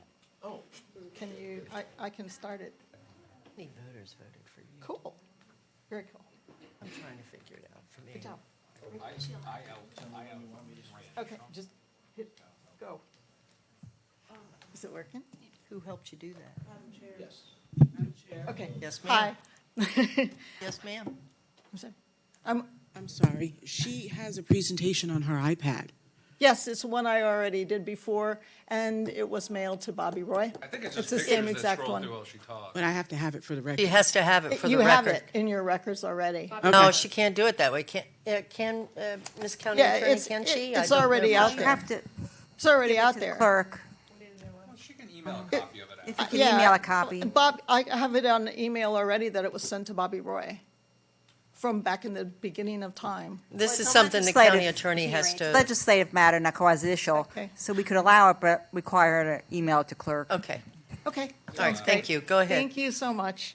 Okay, I'm Elizabeth Arnold. I have a petition against the text amendment with almost 3,000 signatures. I printed them all out. I know there's one on the record, but, you can see there's a whole lot of signatures against this text amendment. It's not so popular. I'm playing a slideshow that shows pictures, mostly from people from Mayaca, during this presentation that they sent to let you know what Mayaca is like and important to them. Unfortunately, I only became aware of this topic on the agenda on Tuesday. And so given today's attendance, it appears that a lot of people just found out because we don't have very many people here. It appears that not very many people caught the November 3rd ad in the newspaper. So I'm sure most of the others will be addressing the issues regarding this development's incompatibility with the surrounding rural issues. But my concerns are more like if you amended the text, or if you amended the FDAB and defined the new boundary lines, that would give a real boundary. But the text amendment doesn't provide for any stopping point. So as long as there's contiguous property west of the FDAB, the development could potentially checkerboard its way to the DeSoto County line. Have the staff estimated the cost of the additional expenses, increasing the operating cost capacity of the sewer plants, the water plants, as well as the additional carrying capacity that's required for the surrounding roads not inside the proposed development. I know it sounds lovely to hear the developer promise to pay for sewer pipes, et cetera, but the reality is that only a fraction of the forever cost of operation and the maintenance that will be borne by the taxpayers. In addition, the text amendment is structured so that, for lack of better terms, it creates a monopoly for a very select, elite, wealthy, and politically connected master developers. This is one more case where the wealthy will get richer and the middle class and working class citizens of Manatee will be left to eat crumbs. It will force the smaller builders and their workers to work for the big guys, who will squeeze them so they will barely be able to eke out a sustainable living. The developer and the development-friendly staff have made substantial changes to the original presented text amendment with literally no time or opportunity for the community to review the changes. It appears they've added to the text amendment that they can have commercial establishments within their development. Exactly how is this compatible with a rural environment? It looks like Lakewood Ranch Main Street will be heading for County Road 675 and beyond. Clearly, you all have missed the fact that, or that you missed the fact that the U.S. has serious issues with China and other countries that might wish to do us harm. Are you really supportive of the mindset that allowing more of our farms, where our food comes from, to be turned into suburbs at a time when China is telling its people to buy and store Thank you, large Ms. quantities Arnold. of food? Your time is up. Thank you. Okay. Thank Ken you. Piper. And then Mark Vandery, and you will have 10 minutes.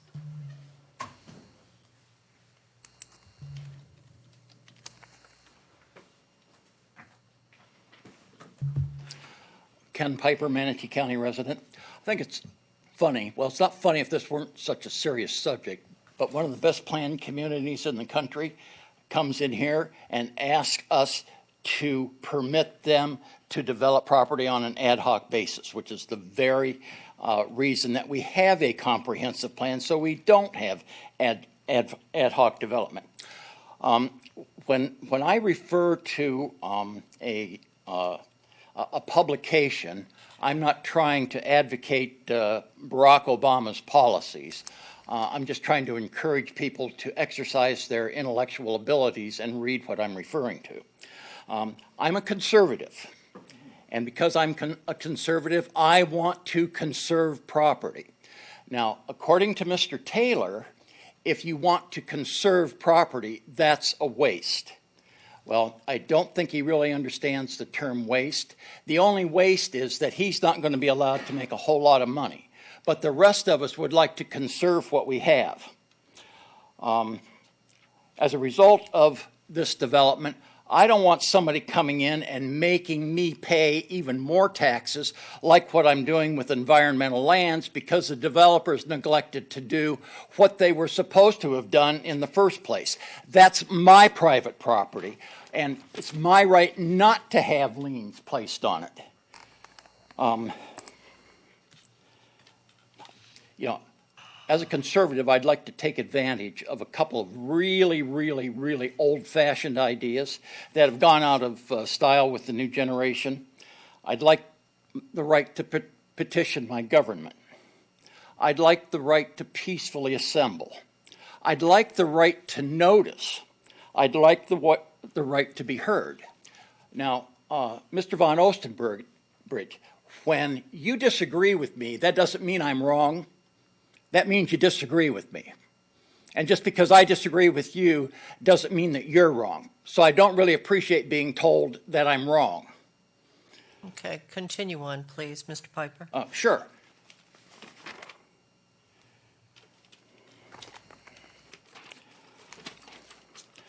So that right to conserve government, those are all, or those rights to petition your government to be heard, those are all really old-fashioned ideas in the Constitution. And I know you all are very familiar with the Constitution, and you wouldn't want to deprive us of our rights.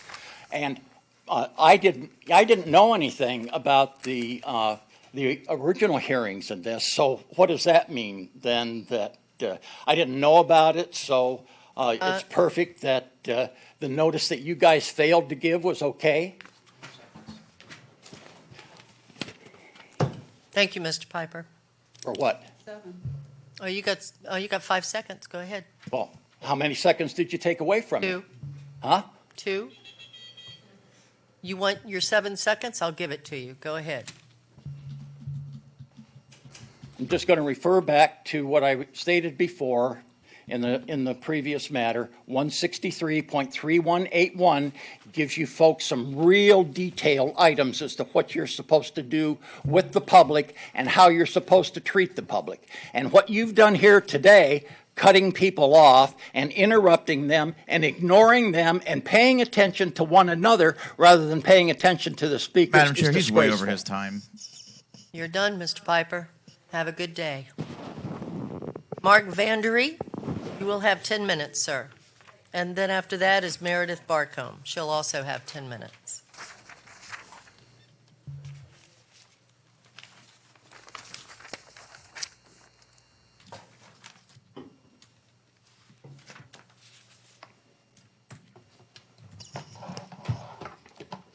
I'm going to have the overhead.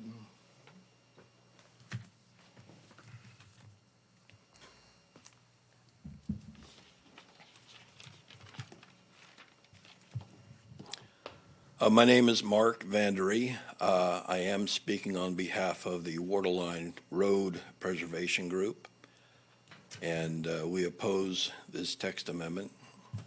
We hope you will see to not approve this going forward. We don't believe this to be a zero risk. Commissioner Serbia thinks it's a good thing. It's smart growth.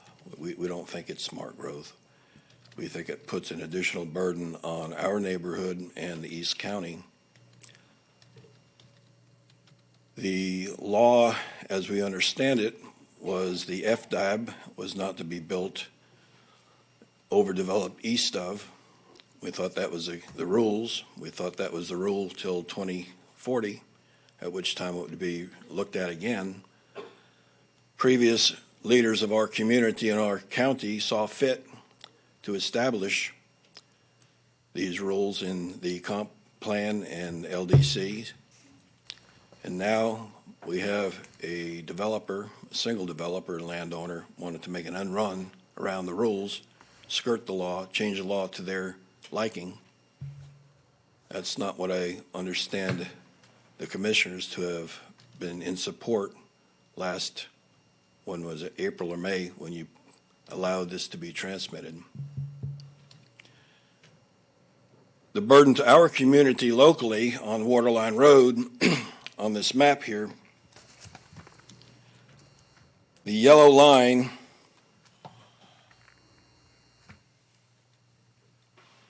that's Waterline Road and Dam Road as it abuts Rye Road on the west and dumps into State Road 64.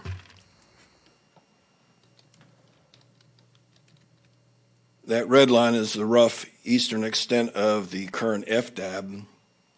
And if you're saying that this text amendment isn't moving that FDAB, then you're just blowing smoke and mirrors and not really listening to yourself. You're being a little bit disingenuous because you are, in fact, allowing development east, whatever you want to call it. It's happening. You're allowing development east of the FDAB line. And that's not supposed to have occurred until after 2040. That's the law, as I understand it. Now, what's going to happen when this area gets developed? That area there is going to be a whole lot of people, a whole lot of traffic, a whole lot more roadkill, more light pollution, more water pollution. You're in the watershed for the reservoir. Where are those people going to go? Where are they going to go to school? Where do the buses go right now? Well, they're going to take a shortcut. They're not going to go down State Road 64. You've got obstacles. I think there's like 3 or 4 roundabouts there now.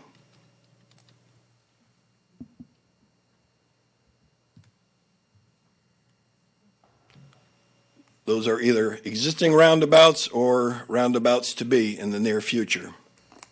Okay?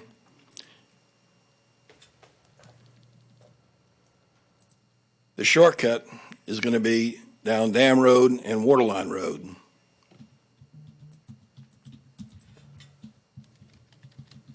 That way.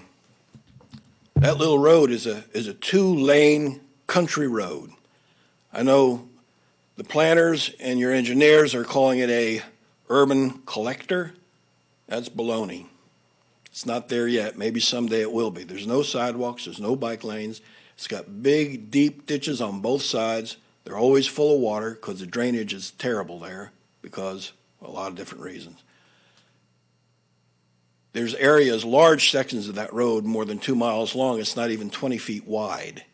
That's substandard, completely substandard. There's a terrible S-curve in that road. I see the school buses taking that shortcut to avoid traffic because they got to get up to the schools in Parish. They're zigzagging down that S-curve. Okay?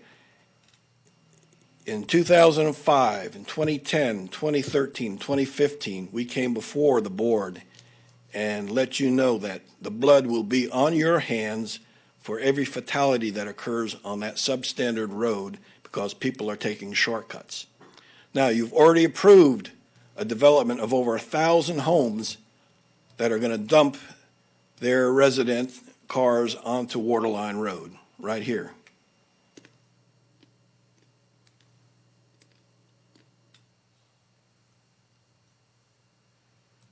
Those 2 areas, there's 1,000 homes collectively going in there.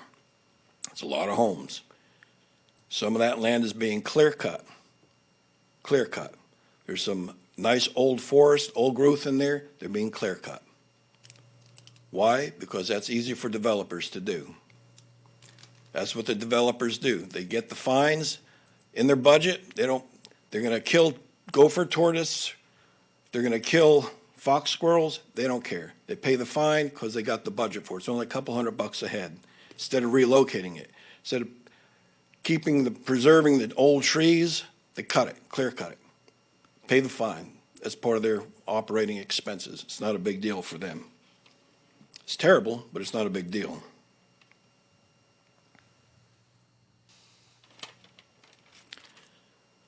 Allowing development past this FDAB in this text amendment, it's not consistent.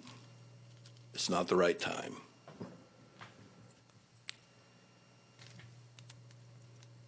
It's going to promote the loss of habitat, more clear cutting. There's going to be more light pollution, more noise, more air pollution, more roadkill. You're going to continue to overtax the water resources. I know Commissioner Cruz, you seem to think we got a lot of water. We don't. If we ever have a serious drought like we did 10, 15 years ago, we're screwed. We're all screwed. We still have water restrictions. Why are you saying we have plenty of water when we have water restrictions countywide and all down in Sarasota County too? I wish the developers and the citizens and the board would understand that sometimes less is more. Okay? The Far East philosophy and theology is if you have a bowl, it's the empty space in that bowl that gives the bowl its value. Okay? For Manatee County, it is the beautiful natural Florida land in East County, the farms, the animals, nature, children being able to look at the sky at night and see the stars. That's what gives Manatee County its value. You say you're short on housing. Everybody wants to move here. Yeah, because the county has value right now. If you keep expanding and skirting the laws and burying the laws and allowing this overdevelopment, it's not going to be a beautiful county. It's going to lose its value. You're going to have houses of ticky-tacky. You're going to have fake invasive species roaming everywhere.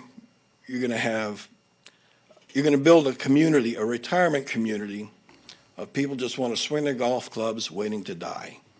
And when they die, the land's paved over. It's gone. You won't get it back. It's gone. And it's going to become a blight. Not in 10 years, maybe not in 2 generations, but it's going to happen, and it won't be pretty.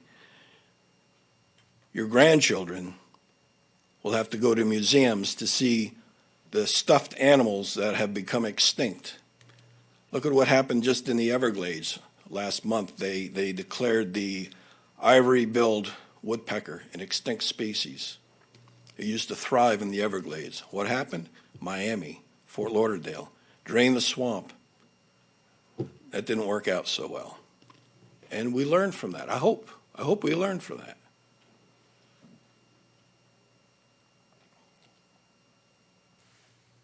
There's a book about Florida, A Land Remembered, Patrick Smith. You probably heard this.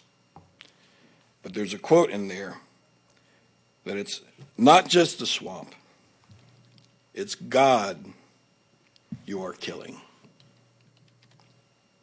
He put the land here for all of us, creatures to enjoy, and you are destroying it. When you destroy the land, you are destroying God. I feel deeply that way.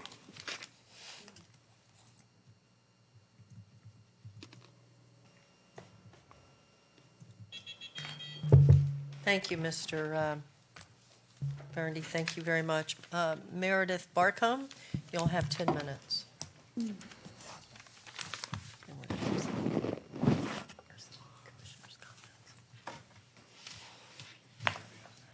Oh, of course.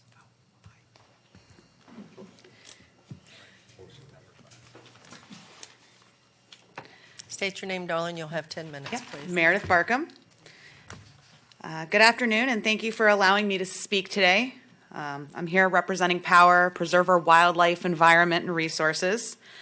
I want to go over a couple things before I really get into the meat here.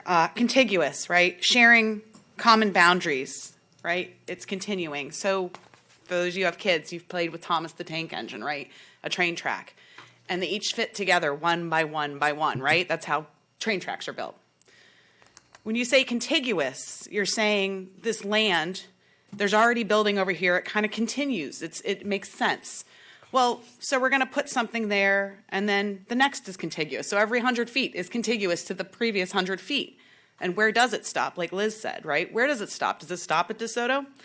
And, you know, as Mr. Grimes said, let's not let it go to waste. But I hardly think that the residents of Mayaca City would feel that not developing their land that they love is going to waste.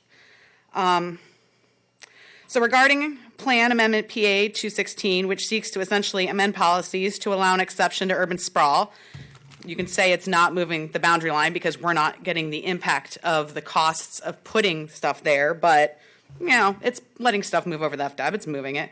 Land use categories to be changed by Lakewood Ranch Communities, LLC, or whomever else can capitalize, and to require wastewater to be collected by Manatee County. So while it might not cost us money today, it's going to cost it once it's done. So this infrastructure isn't free to us. So the burning question is this the grand plan? We have a cumulative issue, an assault on all fronts. If you will, please bear with me. I'm going to paint you a picture here of several issues. 6 months ago, April 15th, 2021, we, the constituents, came before our elected officials, to present our utter objection to a transmittal of the Taylor Ranch SMR project. We were assured we were heard. Despite voting in favor of this transmittal, multiple citizen comments echoed this sentiment. At the meeting, we were offered a minimum of 2 workshops for any concerned citizens to allow free flow ideas of discussion. What about those workshops we heard would be held? What became of this? We were promised 2, which at a minimum seems appropriate. One was held at Bethany Baptist Church on August 31st, 2021 at 9 a.m. on a Tuesday in a blue-collar working community. Where's the commitment to those 2 workshops? And this is what people are saying about the community not being involved. We understand this is your job, so this is your time of business, 9 to 5, whatever. You work a lot longer than that, but we get that. But your constituents that are directly impacted by this are a blue-collar working community. They can't be here at this time of day. And they don't see these notices, and they're not all educated on this system. On October 28th, 2021, a virtual planning task force meeting regarding 310 total acres, more of half of which was school board owned, specifically as it relates to a 32-acre clerical oversight in regards to this FDAB, was held, during which residents could ask questions, many of which were left unanswered. The representatives on the call were not able to provide substantive responses, and unfortunately the owner of the acquiring property was not available for comment. This impacts homeowners along dam and water line whose homes are being encroached upon and who have been vocal opponents with good reason for some time now. This property is part of a land swap between the school board and Jensen Neal acting as Lakewood Ranch. When concerns were raised, the basic sentiment from Neal was, those who have concerns, they'll fall in line eventually. We'll acquire that land. Are you seeing a pattern here? So we're at two separate developments. Parcels of land being developed contiguous to the FDAB line, such as Carlos Baroof of Medallion Homes, who purchased 440 acres of Hunstater's property on 675, several miles east of the FDAB. It is not a secret the obvious collaboration by which the targeted land near the FDAB has been incrementally bought and future promises afforded the same buyers who look to purchase these lands. So we see this all ties together. It's no longer just one developer. Well, there is one big developer, and then there's a lot of little ones. So we've opened the door. Now we're doormen saying, come on in. It's not. We're going to get rid of the text that says it's just Taylor's property. It's all of you now. We're gonna do it all. We know density brings higher crime, like trespassing. We saw this coming. Eastern Manatee has been vocal in opposition. Let's focus on why $1,050 is affordable housing for a studio apartment at the Met, a $31 million workforce housing project.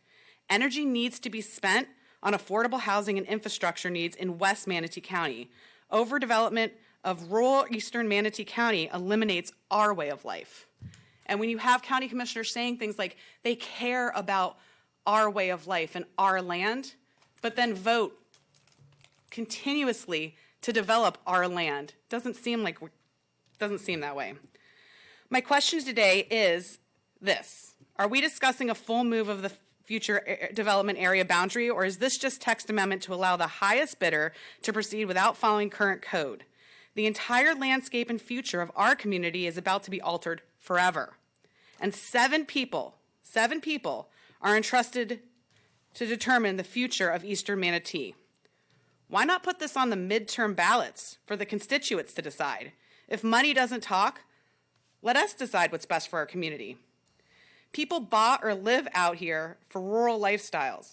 You claim we are reaching a 2040 sooner than expected, but in full disclosure and in the name of transparency and good optics, shouldn't the citizens that will be ultimately impacted help with this decision a little bit more? We all know in today's political climate there's a huge issue and disconnect and distrust between citizens and politicians nationally, from parents being labeled as terrorists, disappointment in world affairs, to people looking the other way as a favor to other county local government officials. Work with us, let us make the decision, put this on the ballot and have a building moratorium until then, and illustrate to the people that they come before big development. Power supports a not to adopt outcome, and we really, truly beg of you to do the same. Thank you. Anyone else like to come forward? I don't have any other cards, I'm sorry. State your name, you'll have 3 minutes.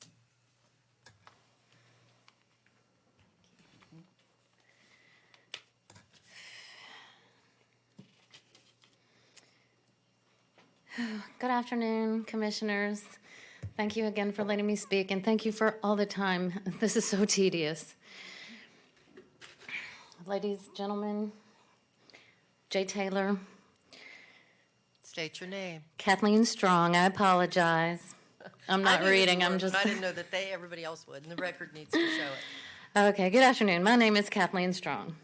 I'm a butterfly farmer, professional photographer, writer, and resident of East Manatee County. I would like to wish everyone in the room and all who are within the sound of my voice true happiness and a blessed holiday season. Whereby I believe that Jay Taylor et al. Believe that they are doing something good. I would like to continue the conversation regarding the Northeast Expansion Text Amendment, PLN 2004-0044, which is what we are discussing, wherein the request is made for, and I quote, to allow an exception for limiting the urban sprawl, unquote. There are a lot of other words in that text amendment that I seriously disagree with, but this is the biggest one, so I'm choosing my battles. I'm reminded of the words of Donald Trump at the podium during the first Republican presidential debate.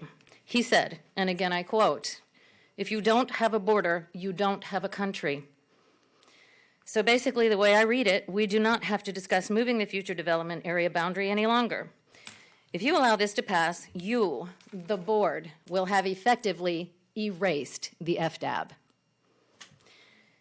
No further discussion required, and the phrase permit creep comes to mind. Regarding West Manatee County and Lakewood Ranch, we are not at odds. As an East County environmentalist, I'm concerned that we need to properly steward coastal areas as well as marine life. I genuinely like Lakewood Ranch, do almost all my shopping there and in the Bradenton-Sarasota area. And while I agree with Anna Maria Island that high-rise apartments do not belong on the beach, I certainly would like to see high-rise apartments in downtown Bradenton. There continues to be talk of those coming here from big cities up north. Let's give them what they're used to, a strong, vibrant, potentially low-crime urban core with all the amenities of true city life.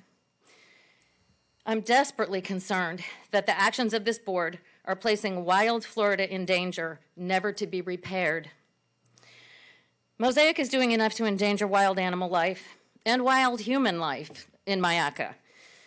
If you allow this breach, you will be allowing overpopulation in an area that may already be dangerously polluted by radioactivity.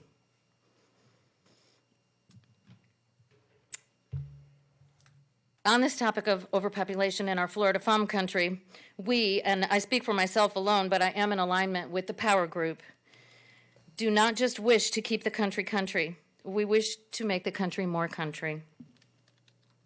In closing, I'm a country mouse. I like being 20 miles from the nearest shopping. I plan my trips and stock my pantry well, as do most Mayacans. Thank you, darling.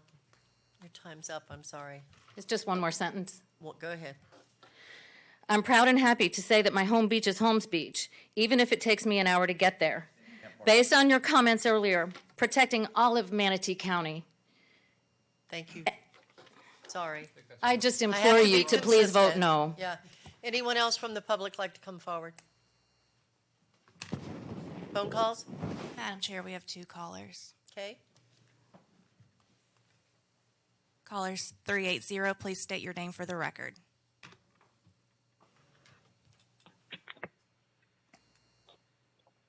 Hi, Garrett Ramey again. Okay, this was delivered to us kind of deceptively. SMR, if we just follow their business model, they were farmers. And then they started doing landscaping materials because in this county we have landscaping material demands. We can't even meet those demands. People are trying to get alternatives, and they're coming from other states. So Mr. Taylor's original comment regarding that farming's out, how can that be if you're USDA subsidized? Oh, my God. So the whole thing was deceptive from the very beginning. And then, of course, I'm with Power here. I mean, what a great presentation. She actually stole part of my speech here, so I'm just going to let Meredith have that in Power. Thank you. The excuses, the 20-foot line. And that's what we do. And somebody else said that too. We're just going to keep on pushing it because that's what we're going to do once we move this line. Missy's comment during the workshop was kind of callous, saying that if I wanted internet, if I wanted to come to the 21st century, I have to move to a community that offers it. I mean, that's just a basic amenity. So we're making sure that, we had 2 presidents that said that this was a priority, that every household gets internet. So I don't know what the problem is with getting internet to every resident in Mayaca, if you want to help us out. I predict a housing surplus. I predict that a lot of people are going to come to God's waiting room and pass. And then their kids are not going to be able to acquire these overpriced homes. That's another problem we're having here with the demand with materials. I have a renovation I want to do, and I can't do it because the materials are outrageous. And it's not just because of Build Back Better. It's because development is gone crazy and we can't meet the demand. There is no control over this. I've said it before, the county does not have any vision, and that concerns us. If you can't tell us how big our government's going to be in 20 years from now, you can't tell us how many citizens you're trying to recruit here and when we're going to put a cutoff to it. None of this is here. We do not have the confidence in the leadership if you're not going to represent us. And that's what this vote's going to come down to. I understand that this is just the legislative part. But if we proceed with this, this is exactly what you're going to do, is represent the special interest instead of your constituents, because we have made a very loud voice out here. So I thank you for your time. It's been a long day, and I hope you guys make some great decisions for us. Thank you. Anyone else? Caller 454, please state your name for the record.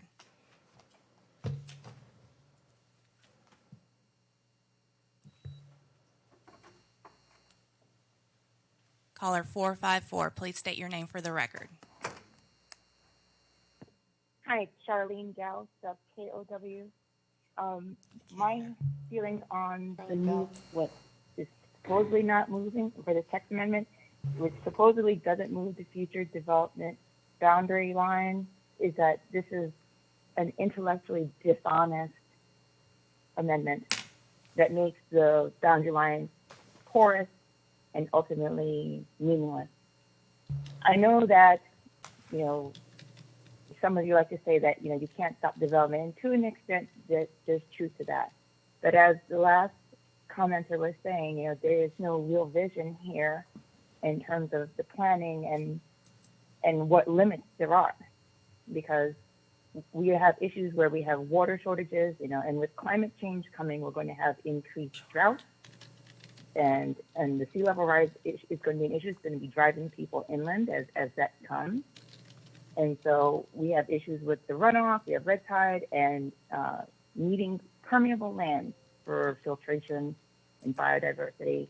And I don't feel like we're really addressing these issues in a way that makes sense. And you have this boundary, which was supposed to be a hard boundary that wasn't supposed to be considered moving until 2040, but yet 20 years earlier, we have people trying to sneak around it, find an end, do an end run around it to kind of sort of make that boundary meaningless in all but name. And I don't think that this is respectful to the people in terms of the way that the public has voiced their opinions very vocally against it.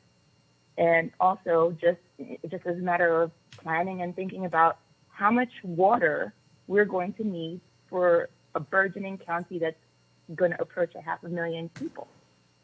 How much water, how much permeable land, how much can our aquifer take, especially when we have tiny points still sitting out there threatening to throw hundreds of millions of gallons of dirty water, toxic water into our area.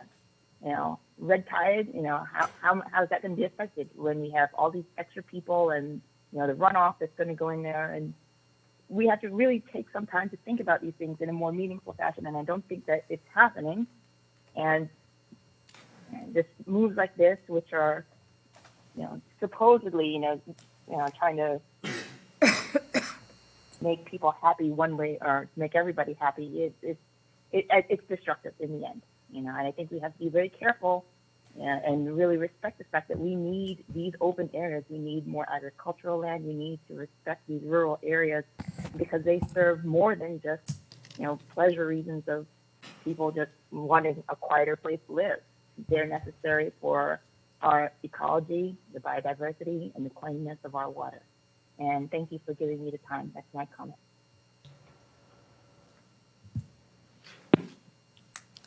We have one more caller. Okay, go ahead. Caller 445. Please press *6 to unmute and state your name for the record.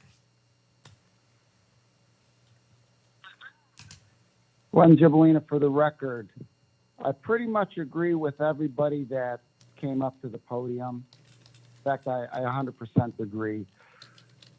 19 years. Why are we jumping the gun? We got 19 years that you promised these people to have some breathing room until the comp plan had to be changed. And now we're changing in the middle of the stream. It is unfair for the folks out in Mayaca. It's unfair for the people that have voiced their opinion. And it's funny that these folks find the time and effort, and many of them represent a large amount of residents, taxpayers, and voters out there that came all this way to express their concerns and their interests. On the other side of the fence, we have one paid suit who's pushing this development. That alone should speak volumes to you. Where are all the folks that want this project? Yeah, build it. We're going to buy. We'll be there in a minute. We don't care how long we're stuck on the roads.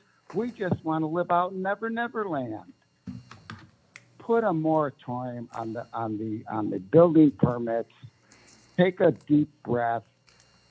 Go out there and visit these people and look around what you are about to destroy.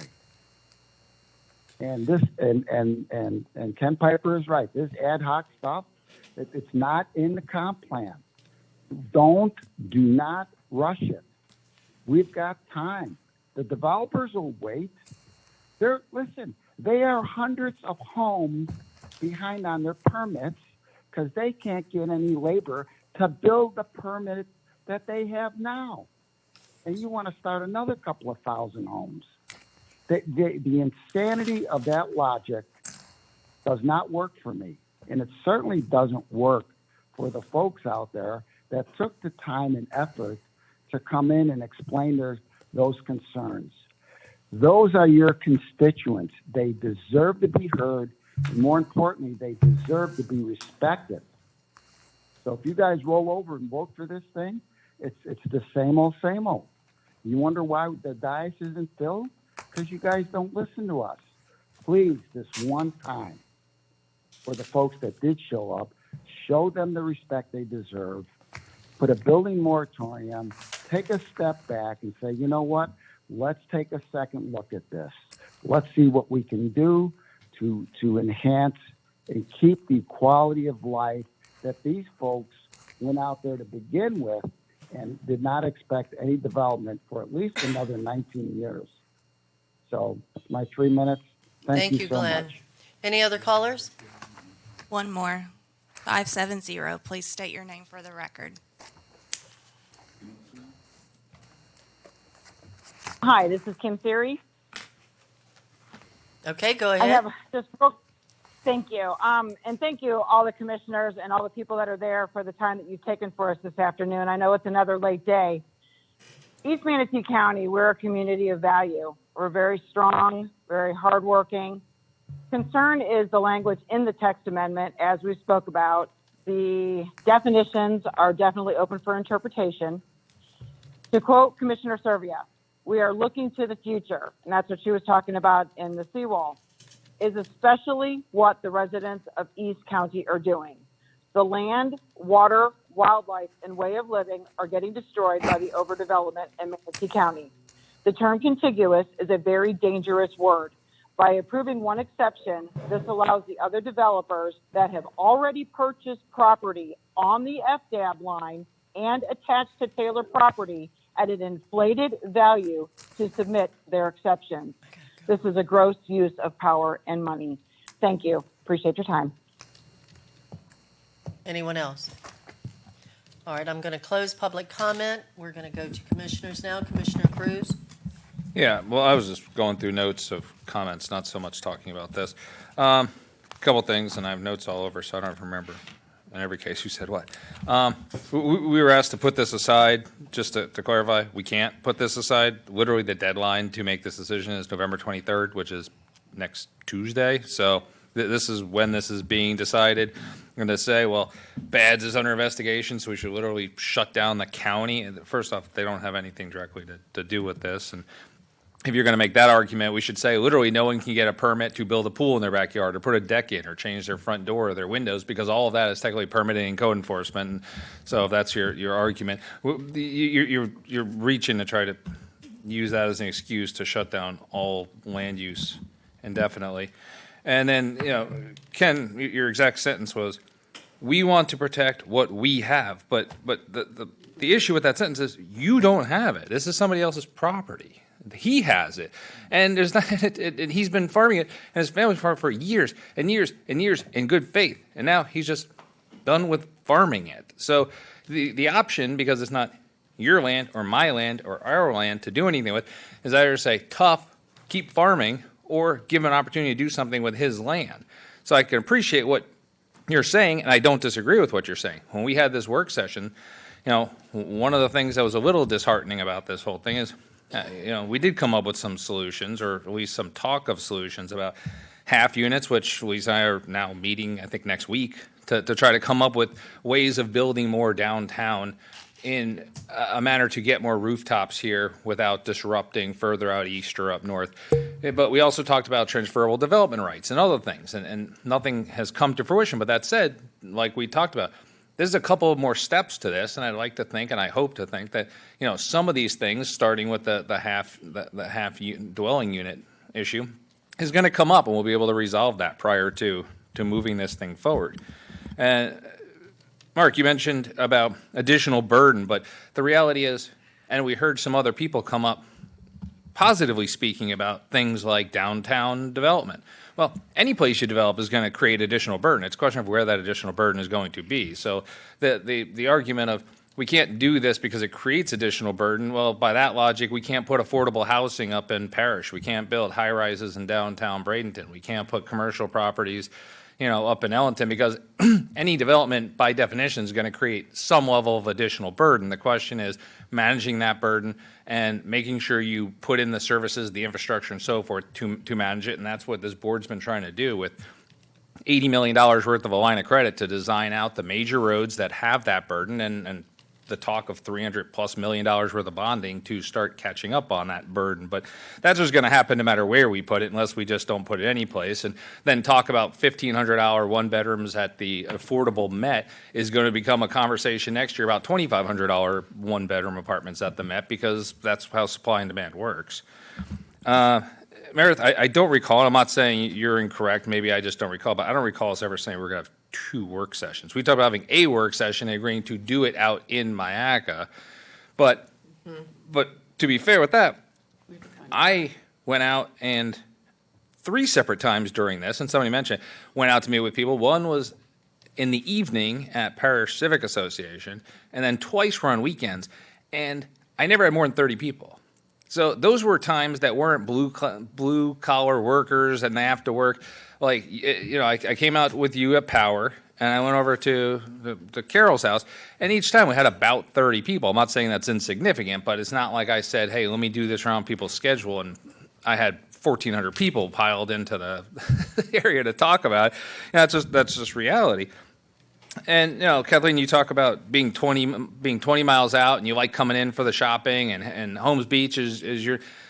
I get that, and that is an advantage of being out there. But what that basically is don't build anywhere near me, but I'll use the infrastructure to come to the amenities I need. So build it over by you, and they'll let me come to your Wawa and your Publix, because I'm on all your pages out there, and people complain all the time about that one gas station that waters down gas. And half the people talk about, why don't we have a Wawa? And then half the people agree, and half the people scream at them and say, don't build anything over here, like the Triangle that we declined, because people came here and expressed their opinion, and we discussed it, and we voted that down. So don't act like we never listen. We declined that. We declined the move of the houses at Concession. We declined the retail space in front of Savannah. I mean, this isn't a board that's just rubber stamping everything. I've only been here for a year, and we've declined probably more than past year boards on a year-by-year basis. But, I get that we want more ag land, but again, there are places. I drive back and forth across state all the time. My son plays hockey, so we're always over in Palm Beach. We're always down in Miami. I take State Road 70 over, and then either take 710 or take 27, depending on where he's going. So I'm driving through Mayaca all the time. I'm driving through Arcadia all the time. I'm driving all the way out to Lake Oaks. There's a lot of open land out there, and people, talk about, well, if you keep doing this, I'll move to DeSoto. Well, you can, but nobody wants to, because the employment base is here, and the amenities are here, and the service here, because we provide those things through development and through working with our development partners. And that's why people, even on the outskirts, still want to be in Manatee County. Our school systems are better. Our employment opportunities are better. So that's just a trade-off. And it's a tricky thing, trying to balance development versus retention of land versus quality of life. It's extremely tricky. I'm not going to say it's not, and I'm not going to say I even have the remotest clue how to do it, nor does anybody in this world, because there's no utopian society in the United States or any place in the world. But we're all just doing our best to try to manage what people need for quality of life versus what we can provide with our stuff. And so that's kind of where we stand. And Glenn, you're saying all these people are here and we need to listen. Well, I'll remind you,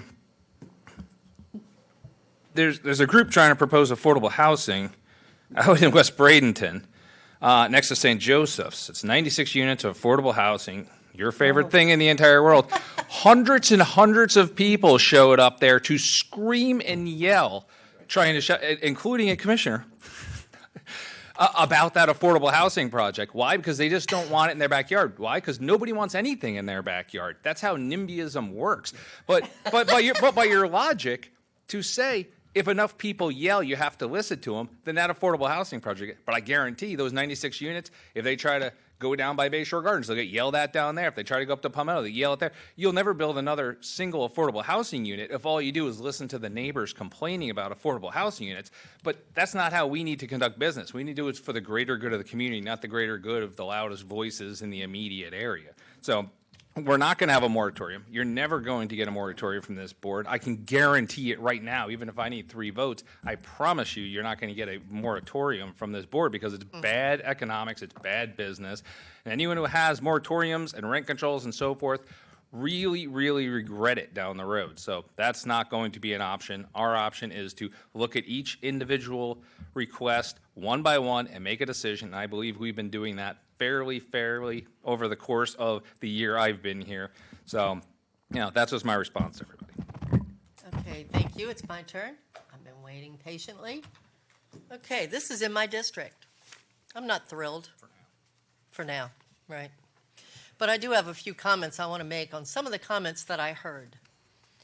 I have represented that district for 9 years. I have watched the growth in Lakewood Ranch. I live in Lakewood Ranch. My business is in Lakewood Ranch, and by God, I'm proud to be in Lakewood Ranch. But I'm also proud to represent Mayaca. And I think over the years I've done a fairly good job at doing that. So I take offense to some of the comments that I hear from people that really don't know what they're talking about. It's very simple. I don't know where to start. We don't have a water shortage, number one. We don't have one. Not in Manatee County. And even when we max out Lake Manatee, we've already gotten that covered too. So we don't have that problem. We've taken care of it. Waterline Road. I'm sorry, I don't think you're going to see a lot of additional traffic with the growth that's taking place in Manatee. It's going to be on Rye Road, which is right next to Waterline. I've been down Waterline, and trust me, I have talked to Public Works and this new administration as well about how Waterline needs to be redone. It needs pipes, the road needs to be refinished. But I don't think you're going to see a lot of increased traffic. If we approve development, we're destroying God. I'm sorry. You know what? I really took offense to that one. You can't destroy God. But I guess maybe this isn't the venue to talk about God, so I'm going to leave it at that. But you can't destroy God. He can destroy us. It's the other way around. You talk about SMR like there's something terrible. They've done a lot of good in this county, a lot of good. With everything they've done, have I liked everything? No, they'll tell you. We fight like cats and dogs, SMR and I. We're not the best of buds. But I would say 90% of what they've done has been very good for Manatee County, for the state of Florida, and gee, they are the #1 selling community in America. That's pretty cool. That's pretty cool. It's right here in Manatee County. Now, you're asking about the land that SMR has. Most of it, yes, it was farmland at one time. I know the history of Lakewood Ranch like the back of my hand. I studied it very hard. And I've lived it, slept it, worked it, and played it. So the land was farmland. And the problem with that, do I like it that farmers are selling their land? No. I got very upset at Mr. Taylor when he wanted to come see me, 3 years ago? I didn't like it at all. I don't think it's right, but at the same time, farmers have a right to sell their land, and they have a right to make money off their land for retirement. Most of the people in this room that have land, that's what your plans are. You probably won't come out and say it, but you're hoping that the value of the property is going to go up, up, up, so that when you decide you want to retire, you got a little pocketbook there of money to retire on. Me too. I'm doing the same thing. But we can't criticize others for trying to get ahead in life. My colleague, Commissioner Cruz, mentioned a moratorium. There's a big difference between Hillsborough and Manatee County. Manatee County is open for business. we're not going to have a moratorium in this county on growth. It's not going to happen. We're open for business. We want people to come here. We want people to open businesses. We want people to come here and be successful. I heard somebody else, and I'm kind of like Commissioner Cruz, I don't remember who all said what, but something was said about the internet. You've got the fastest internet in Manatee County, out in Mayaca. The fastest. That's right. So, I just get surprised at some of the comments that I hear. I got another one for you. I could continue on all night, but what the heck? I don't have all night. Mosaic. Mosaic was here before most of us came to Manatee County. The person that yells the loudest at us about Mosaic moved here knowing that Mosaic owned the land where they were buying. And now they want to throw it up in my face like it's my fault. It's not my fault. That was their choice. Would I do it? No. But everyone makes their own decisions. So my point is that I stand with Mayaca all the time. I stand for the type of life that it is in Mayaca because that's what I came from Virginia. I love it. But at the same time, we have to be fair. We have to be fair. If you don't like growth in Manatee County, I'm sorry, but that's what it is. That's what's happening here. It's happening everywhere in Florida. Everywhere. Everyone. There are counties that are actually seeing more growth in Manatee in the state of Florida. What I really find interesting is that people want to come here and talk to us that don't even live in Mayaca. And I don't mean you. I didn't mean you. You're from Parrish and you're talking to me about Mayaca? And by the way, I heard 675 mentioned several times. I guess maybe I'm venting, I'm sorry, but this has been building in me. 675 isn't Mayaca. That's right. I hate to tell you, but 675 is not Mayaca. Ask the people in Panther Ridge if they live in Mayaca. Right. Ask the people in the concession if they live in Mayaca. The question's no, because it's not. So I appreciate the citizens that have come here, and I appreciate their feelings on the subject, and I want you to stay engaged, and I want to hear more from you. I know where the people of Mayaca stand on this. I know where my constituents stand. It's others that are running for office that want to get up at the podium and make this big to-do. They don't have a clue. And by the way, they're not running against me. They already tried that. So now they're trying Commissioner Whitmore. Oh, you're talking about, are you talking about me saying the something point wrong? okay. is that we know Forget she's what running is going against on me. up here, and we are representing our constituents. And our constituents are all of Manatee County, not just me in Lakewood Ranch. And by the way, I get ticked off when people criticize Lakewood Ranch. Just like I get ticked off when they criticize Mayaca or Dere or any other areas in my district. So the people that are in here that want to create a ruckus, y'all might stop and think about that when you're standing up at the podium and you're talking to us, because sometimes maybe that doesn't help your what you're trying to accomplish. We need to be respectful to each other. And I do listen. Everybody that comes up to that podium, I can tell you pretty much what everybody said. But I do have other things from being chairman that I have to try and take care of up here too. And I try to do my best to do that. So I've told Power, I've been out and spoken to Power. I've told you that I know the line's going to get moved. It's just a matter of where. It's inevitable. We can't stop it forever. So the point is, we need to come together and stand together and try and work together. And I know that the Power Group has met with Mr. Taylor. I know. But we got to keep trying. So I'm sorry, but there's just a lot that gets said that's just not accurate, and it needs to be pointed out. Every one of these commissioners up here care. or they wouldn't be here. Because you know what? There's a lot better things we could be doing than sitting up here at almost 6 o'clock in the evening, and what was it, 7 o'clock the other night? But we love what we do because we care about Manatee County. So remember that. That's all I have to say. Commissioner Whitmore. I will go through this quickly because my 6th grade grandson is having his first band concert at King Middle School at 7 o'clock. So Got somewhere to be at 7 too. Power, I want to thank you for coming. Thank you for sticking together. Thank you for organizing. Again, I've told you guys, you remind me of the Paris Civic Association, how they got together and we actually had somebody to talk to.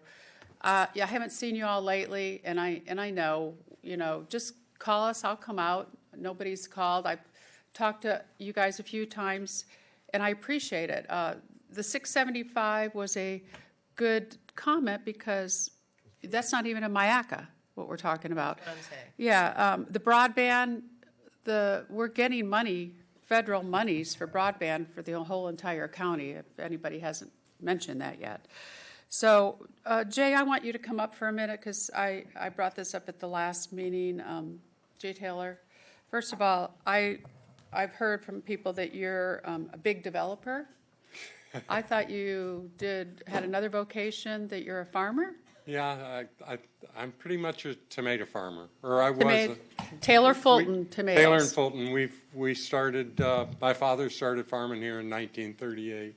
And what is your relationship with this property? How did you get involved with the U-lines? We bought this property adjacent to SMR Ranch back in the late 80s, early 90s. And we had been farming since 1954 on Schroeder Manatee Ranch. Okay, so you had a relationship. In fact, what we did is we cleared a piece of ground and farmed it for 2 years and then left it as improved pasture and moved on. So if you drive around Lakewood Ranch today, you're pretty much looking at our old tomato farms. Okay. So I heard that, and I knew that you weren't this big developer. I'm even surprised to see you sitting there because I've never seen you come before us except a little land thing in Palmetto years ago where your house was. Right. With a street. So I'm kind of impressed that we actually got, we usually have the big developers here, and we actually got somebody that's working with the development community, but a person that was probably born here, Oh, yeah. 54, yeah. My family arrived in Florida in 1823. Okay. And, yeah, and so you've met with the power group, and to me, to me, that's the most formed group in East Bradenton. Oh, absolutely. And I hope you keep talking to them and. I'm here to help any way I can in the things that will behoove their area of the county. Because I've talked to Power before, and they've said, we're not going to get everything we want, but we want to have a say. And that's what Parrish used to say to us. And now they came back to us and changed after a while because they realized they went a little too far. So, again, I know you probably most of my life, so I'm hoping that you continue that because I know you're an honorable man, and I just wanted to bring that up. I didn't think you were a big developer, and I wanted the public to know that you're not. So there you go. Thank you. Uh-huh. That's all I have. Commissioner Van Ostenbridge. Thank you, Madam Chair. You're welcome. So I would like to thank the Power Group for organizing and for all that they're doing for MIACA. And I thank everybody for coming down here. I always like citizen involvement. It's important for us to hear from the citizens. Even if we disagree, it's still important to hear from the citizens. I steal this from, part of this anyway, from Lou Holtz, but the status quo is paper thin. And so a community, like a business or a relationship or a person, is either growing or it's dying. There's very little room for the status quo. And Manatee County, you have a very conservative, pro-capitalism, pro-free market group up here governing Manatee County. And as long as that continues, then we're going to be Manatee County. We're going to grow. You can either be Manatee County or you can be Flint, Michigan. Those are your choices. And I would prefer to be Manatee County every time. Yeah. Sarah, I would like to make a motion to approve. Would you please read it the way you would like it made? Okay, well, To adopt says, based upon the staff report, Evans presented the action of the Planning Commission and finding the request to be consistent with the Manatee County Comprehensive Plan and the applicable portions of Chapter 163, Part 2 Florida statutes, I move to adopt PA 2016, Ordinance 2112, as recommended by Planning Commission. Second. So moved. All right, thank you. We have a motion by Commissioner Van Ostenbridge, a second by Commissioner Serbia. I'm still on the board, though. I know. Yes, sir? I'm sorry. There have been, because of comments that followed, the ordinance is slightly different now because we brought in that we changed it, so it's not as recommended by the Planning Commission. It's as presented to the board today. Okay. Thank Okay. you. But Planning Commission did recommend approval, though. Commissioner Van Ostenbridge, is that good? Yes, ma'am. Commissioner Serbia? Okay. Commissioner Serbia, you're on the board. Then we're going to vote. Okay, yep, and I just have a few last comments because I do appreciate the Power Corporation being here, or the Power Group, whatever your name is. I've met with you guys a couple times. I really like what you're doing. I like when the public comes out here and speaks. I do. It's so important. Why do we have a future development area boundary? Do you know why we do? Because we had to draw a line somewhere to separate the agricultural lands from where development is going to occur. Why do we do that? Because we've got a plan for the water lines, the sewer lines, the roadways, the schools, the libraries, all of the things that the county provides to the citizens. We've got a plan for that. We've got to figure out how much it's going to cost. We've got to figure out how many people are coming here, what the demographics look like, where they're going to be placed, and it's a big equation. And that's why we draw a line and say, okay, on this side of the line, we're going to develop, and on this side of the line, we're going to leave it agricultural. And what that does is it safeguards us against sprawl. It allows us to budget and plan for growth appropriately, and it directs development where the facilities are. So what is before us today is not moving the line, but it's checking all the boxes of the things that we get afraid of if the line moves. We're going to have facilities. We're going to be able to have all the infrastructure that's needed there to properly account for the population. It's not going to interfere with anything else, and it's not going to burden any of the other taxpayers in Manatee County. Okay, this is not leapfrog development, which I have concerns about that. This is well planned, master planned, and doesn't take away from anyone. So that's why I really like this. As for water, we have plenty of water. Please don't be afraid that we don't. We've done such a good job, not this board, boards of the past, for planning for water for Manatee County. We have lots of it. It's clean and fresh. You don't have to worry about a lack of water. Thank you very much, you all, for being here. This is smart and sustainable growth, and that's why I'm going to support it. All right, I'm just going to say just a comment on water. This board, not this board that you see here, but Carol Whitmore and I were on the board when we got a contract with Peace River to cover us in case we ever do run out of water, or we don't have enough water with Lake Manatee. So we are covered. That is very true. All right. Yeah. And we sell water right now today to Sarasota. Yeah. So we have plenty of water. All right, so we have a motion by Commissioner Van Ostenbridge, a second by Commissioner Serbia. All in favor, say aye. Aye. Aye. All opposed? Madam Clerk, it's approved unanimously. Thank you. One more thing. Caleb, you and Mr. Taylor, please, you know I'm a stickler on this, please work with the citizens around the area. And I know you have to come back to us. We have not approved anything. We've not moved the line today. We haven't done any of that. But when you come back, I can assure you that I'm going to want to know that you've worked with the citizens in the area, please. Because they love their areas too, like you do, Mr. Taylor. That's right. All right. Thank you. This meeting is adjourned. Commissioner comments. It's already adjourned. Carol's got to go. So do I. That wasn't cool. That was not cool. I'm terribly sorry. No, only till December.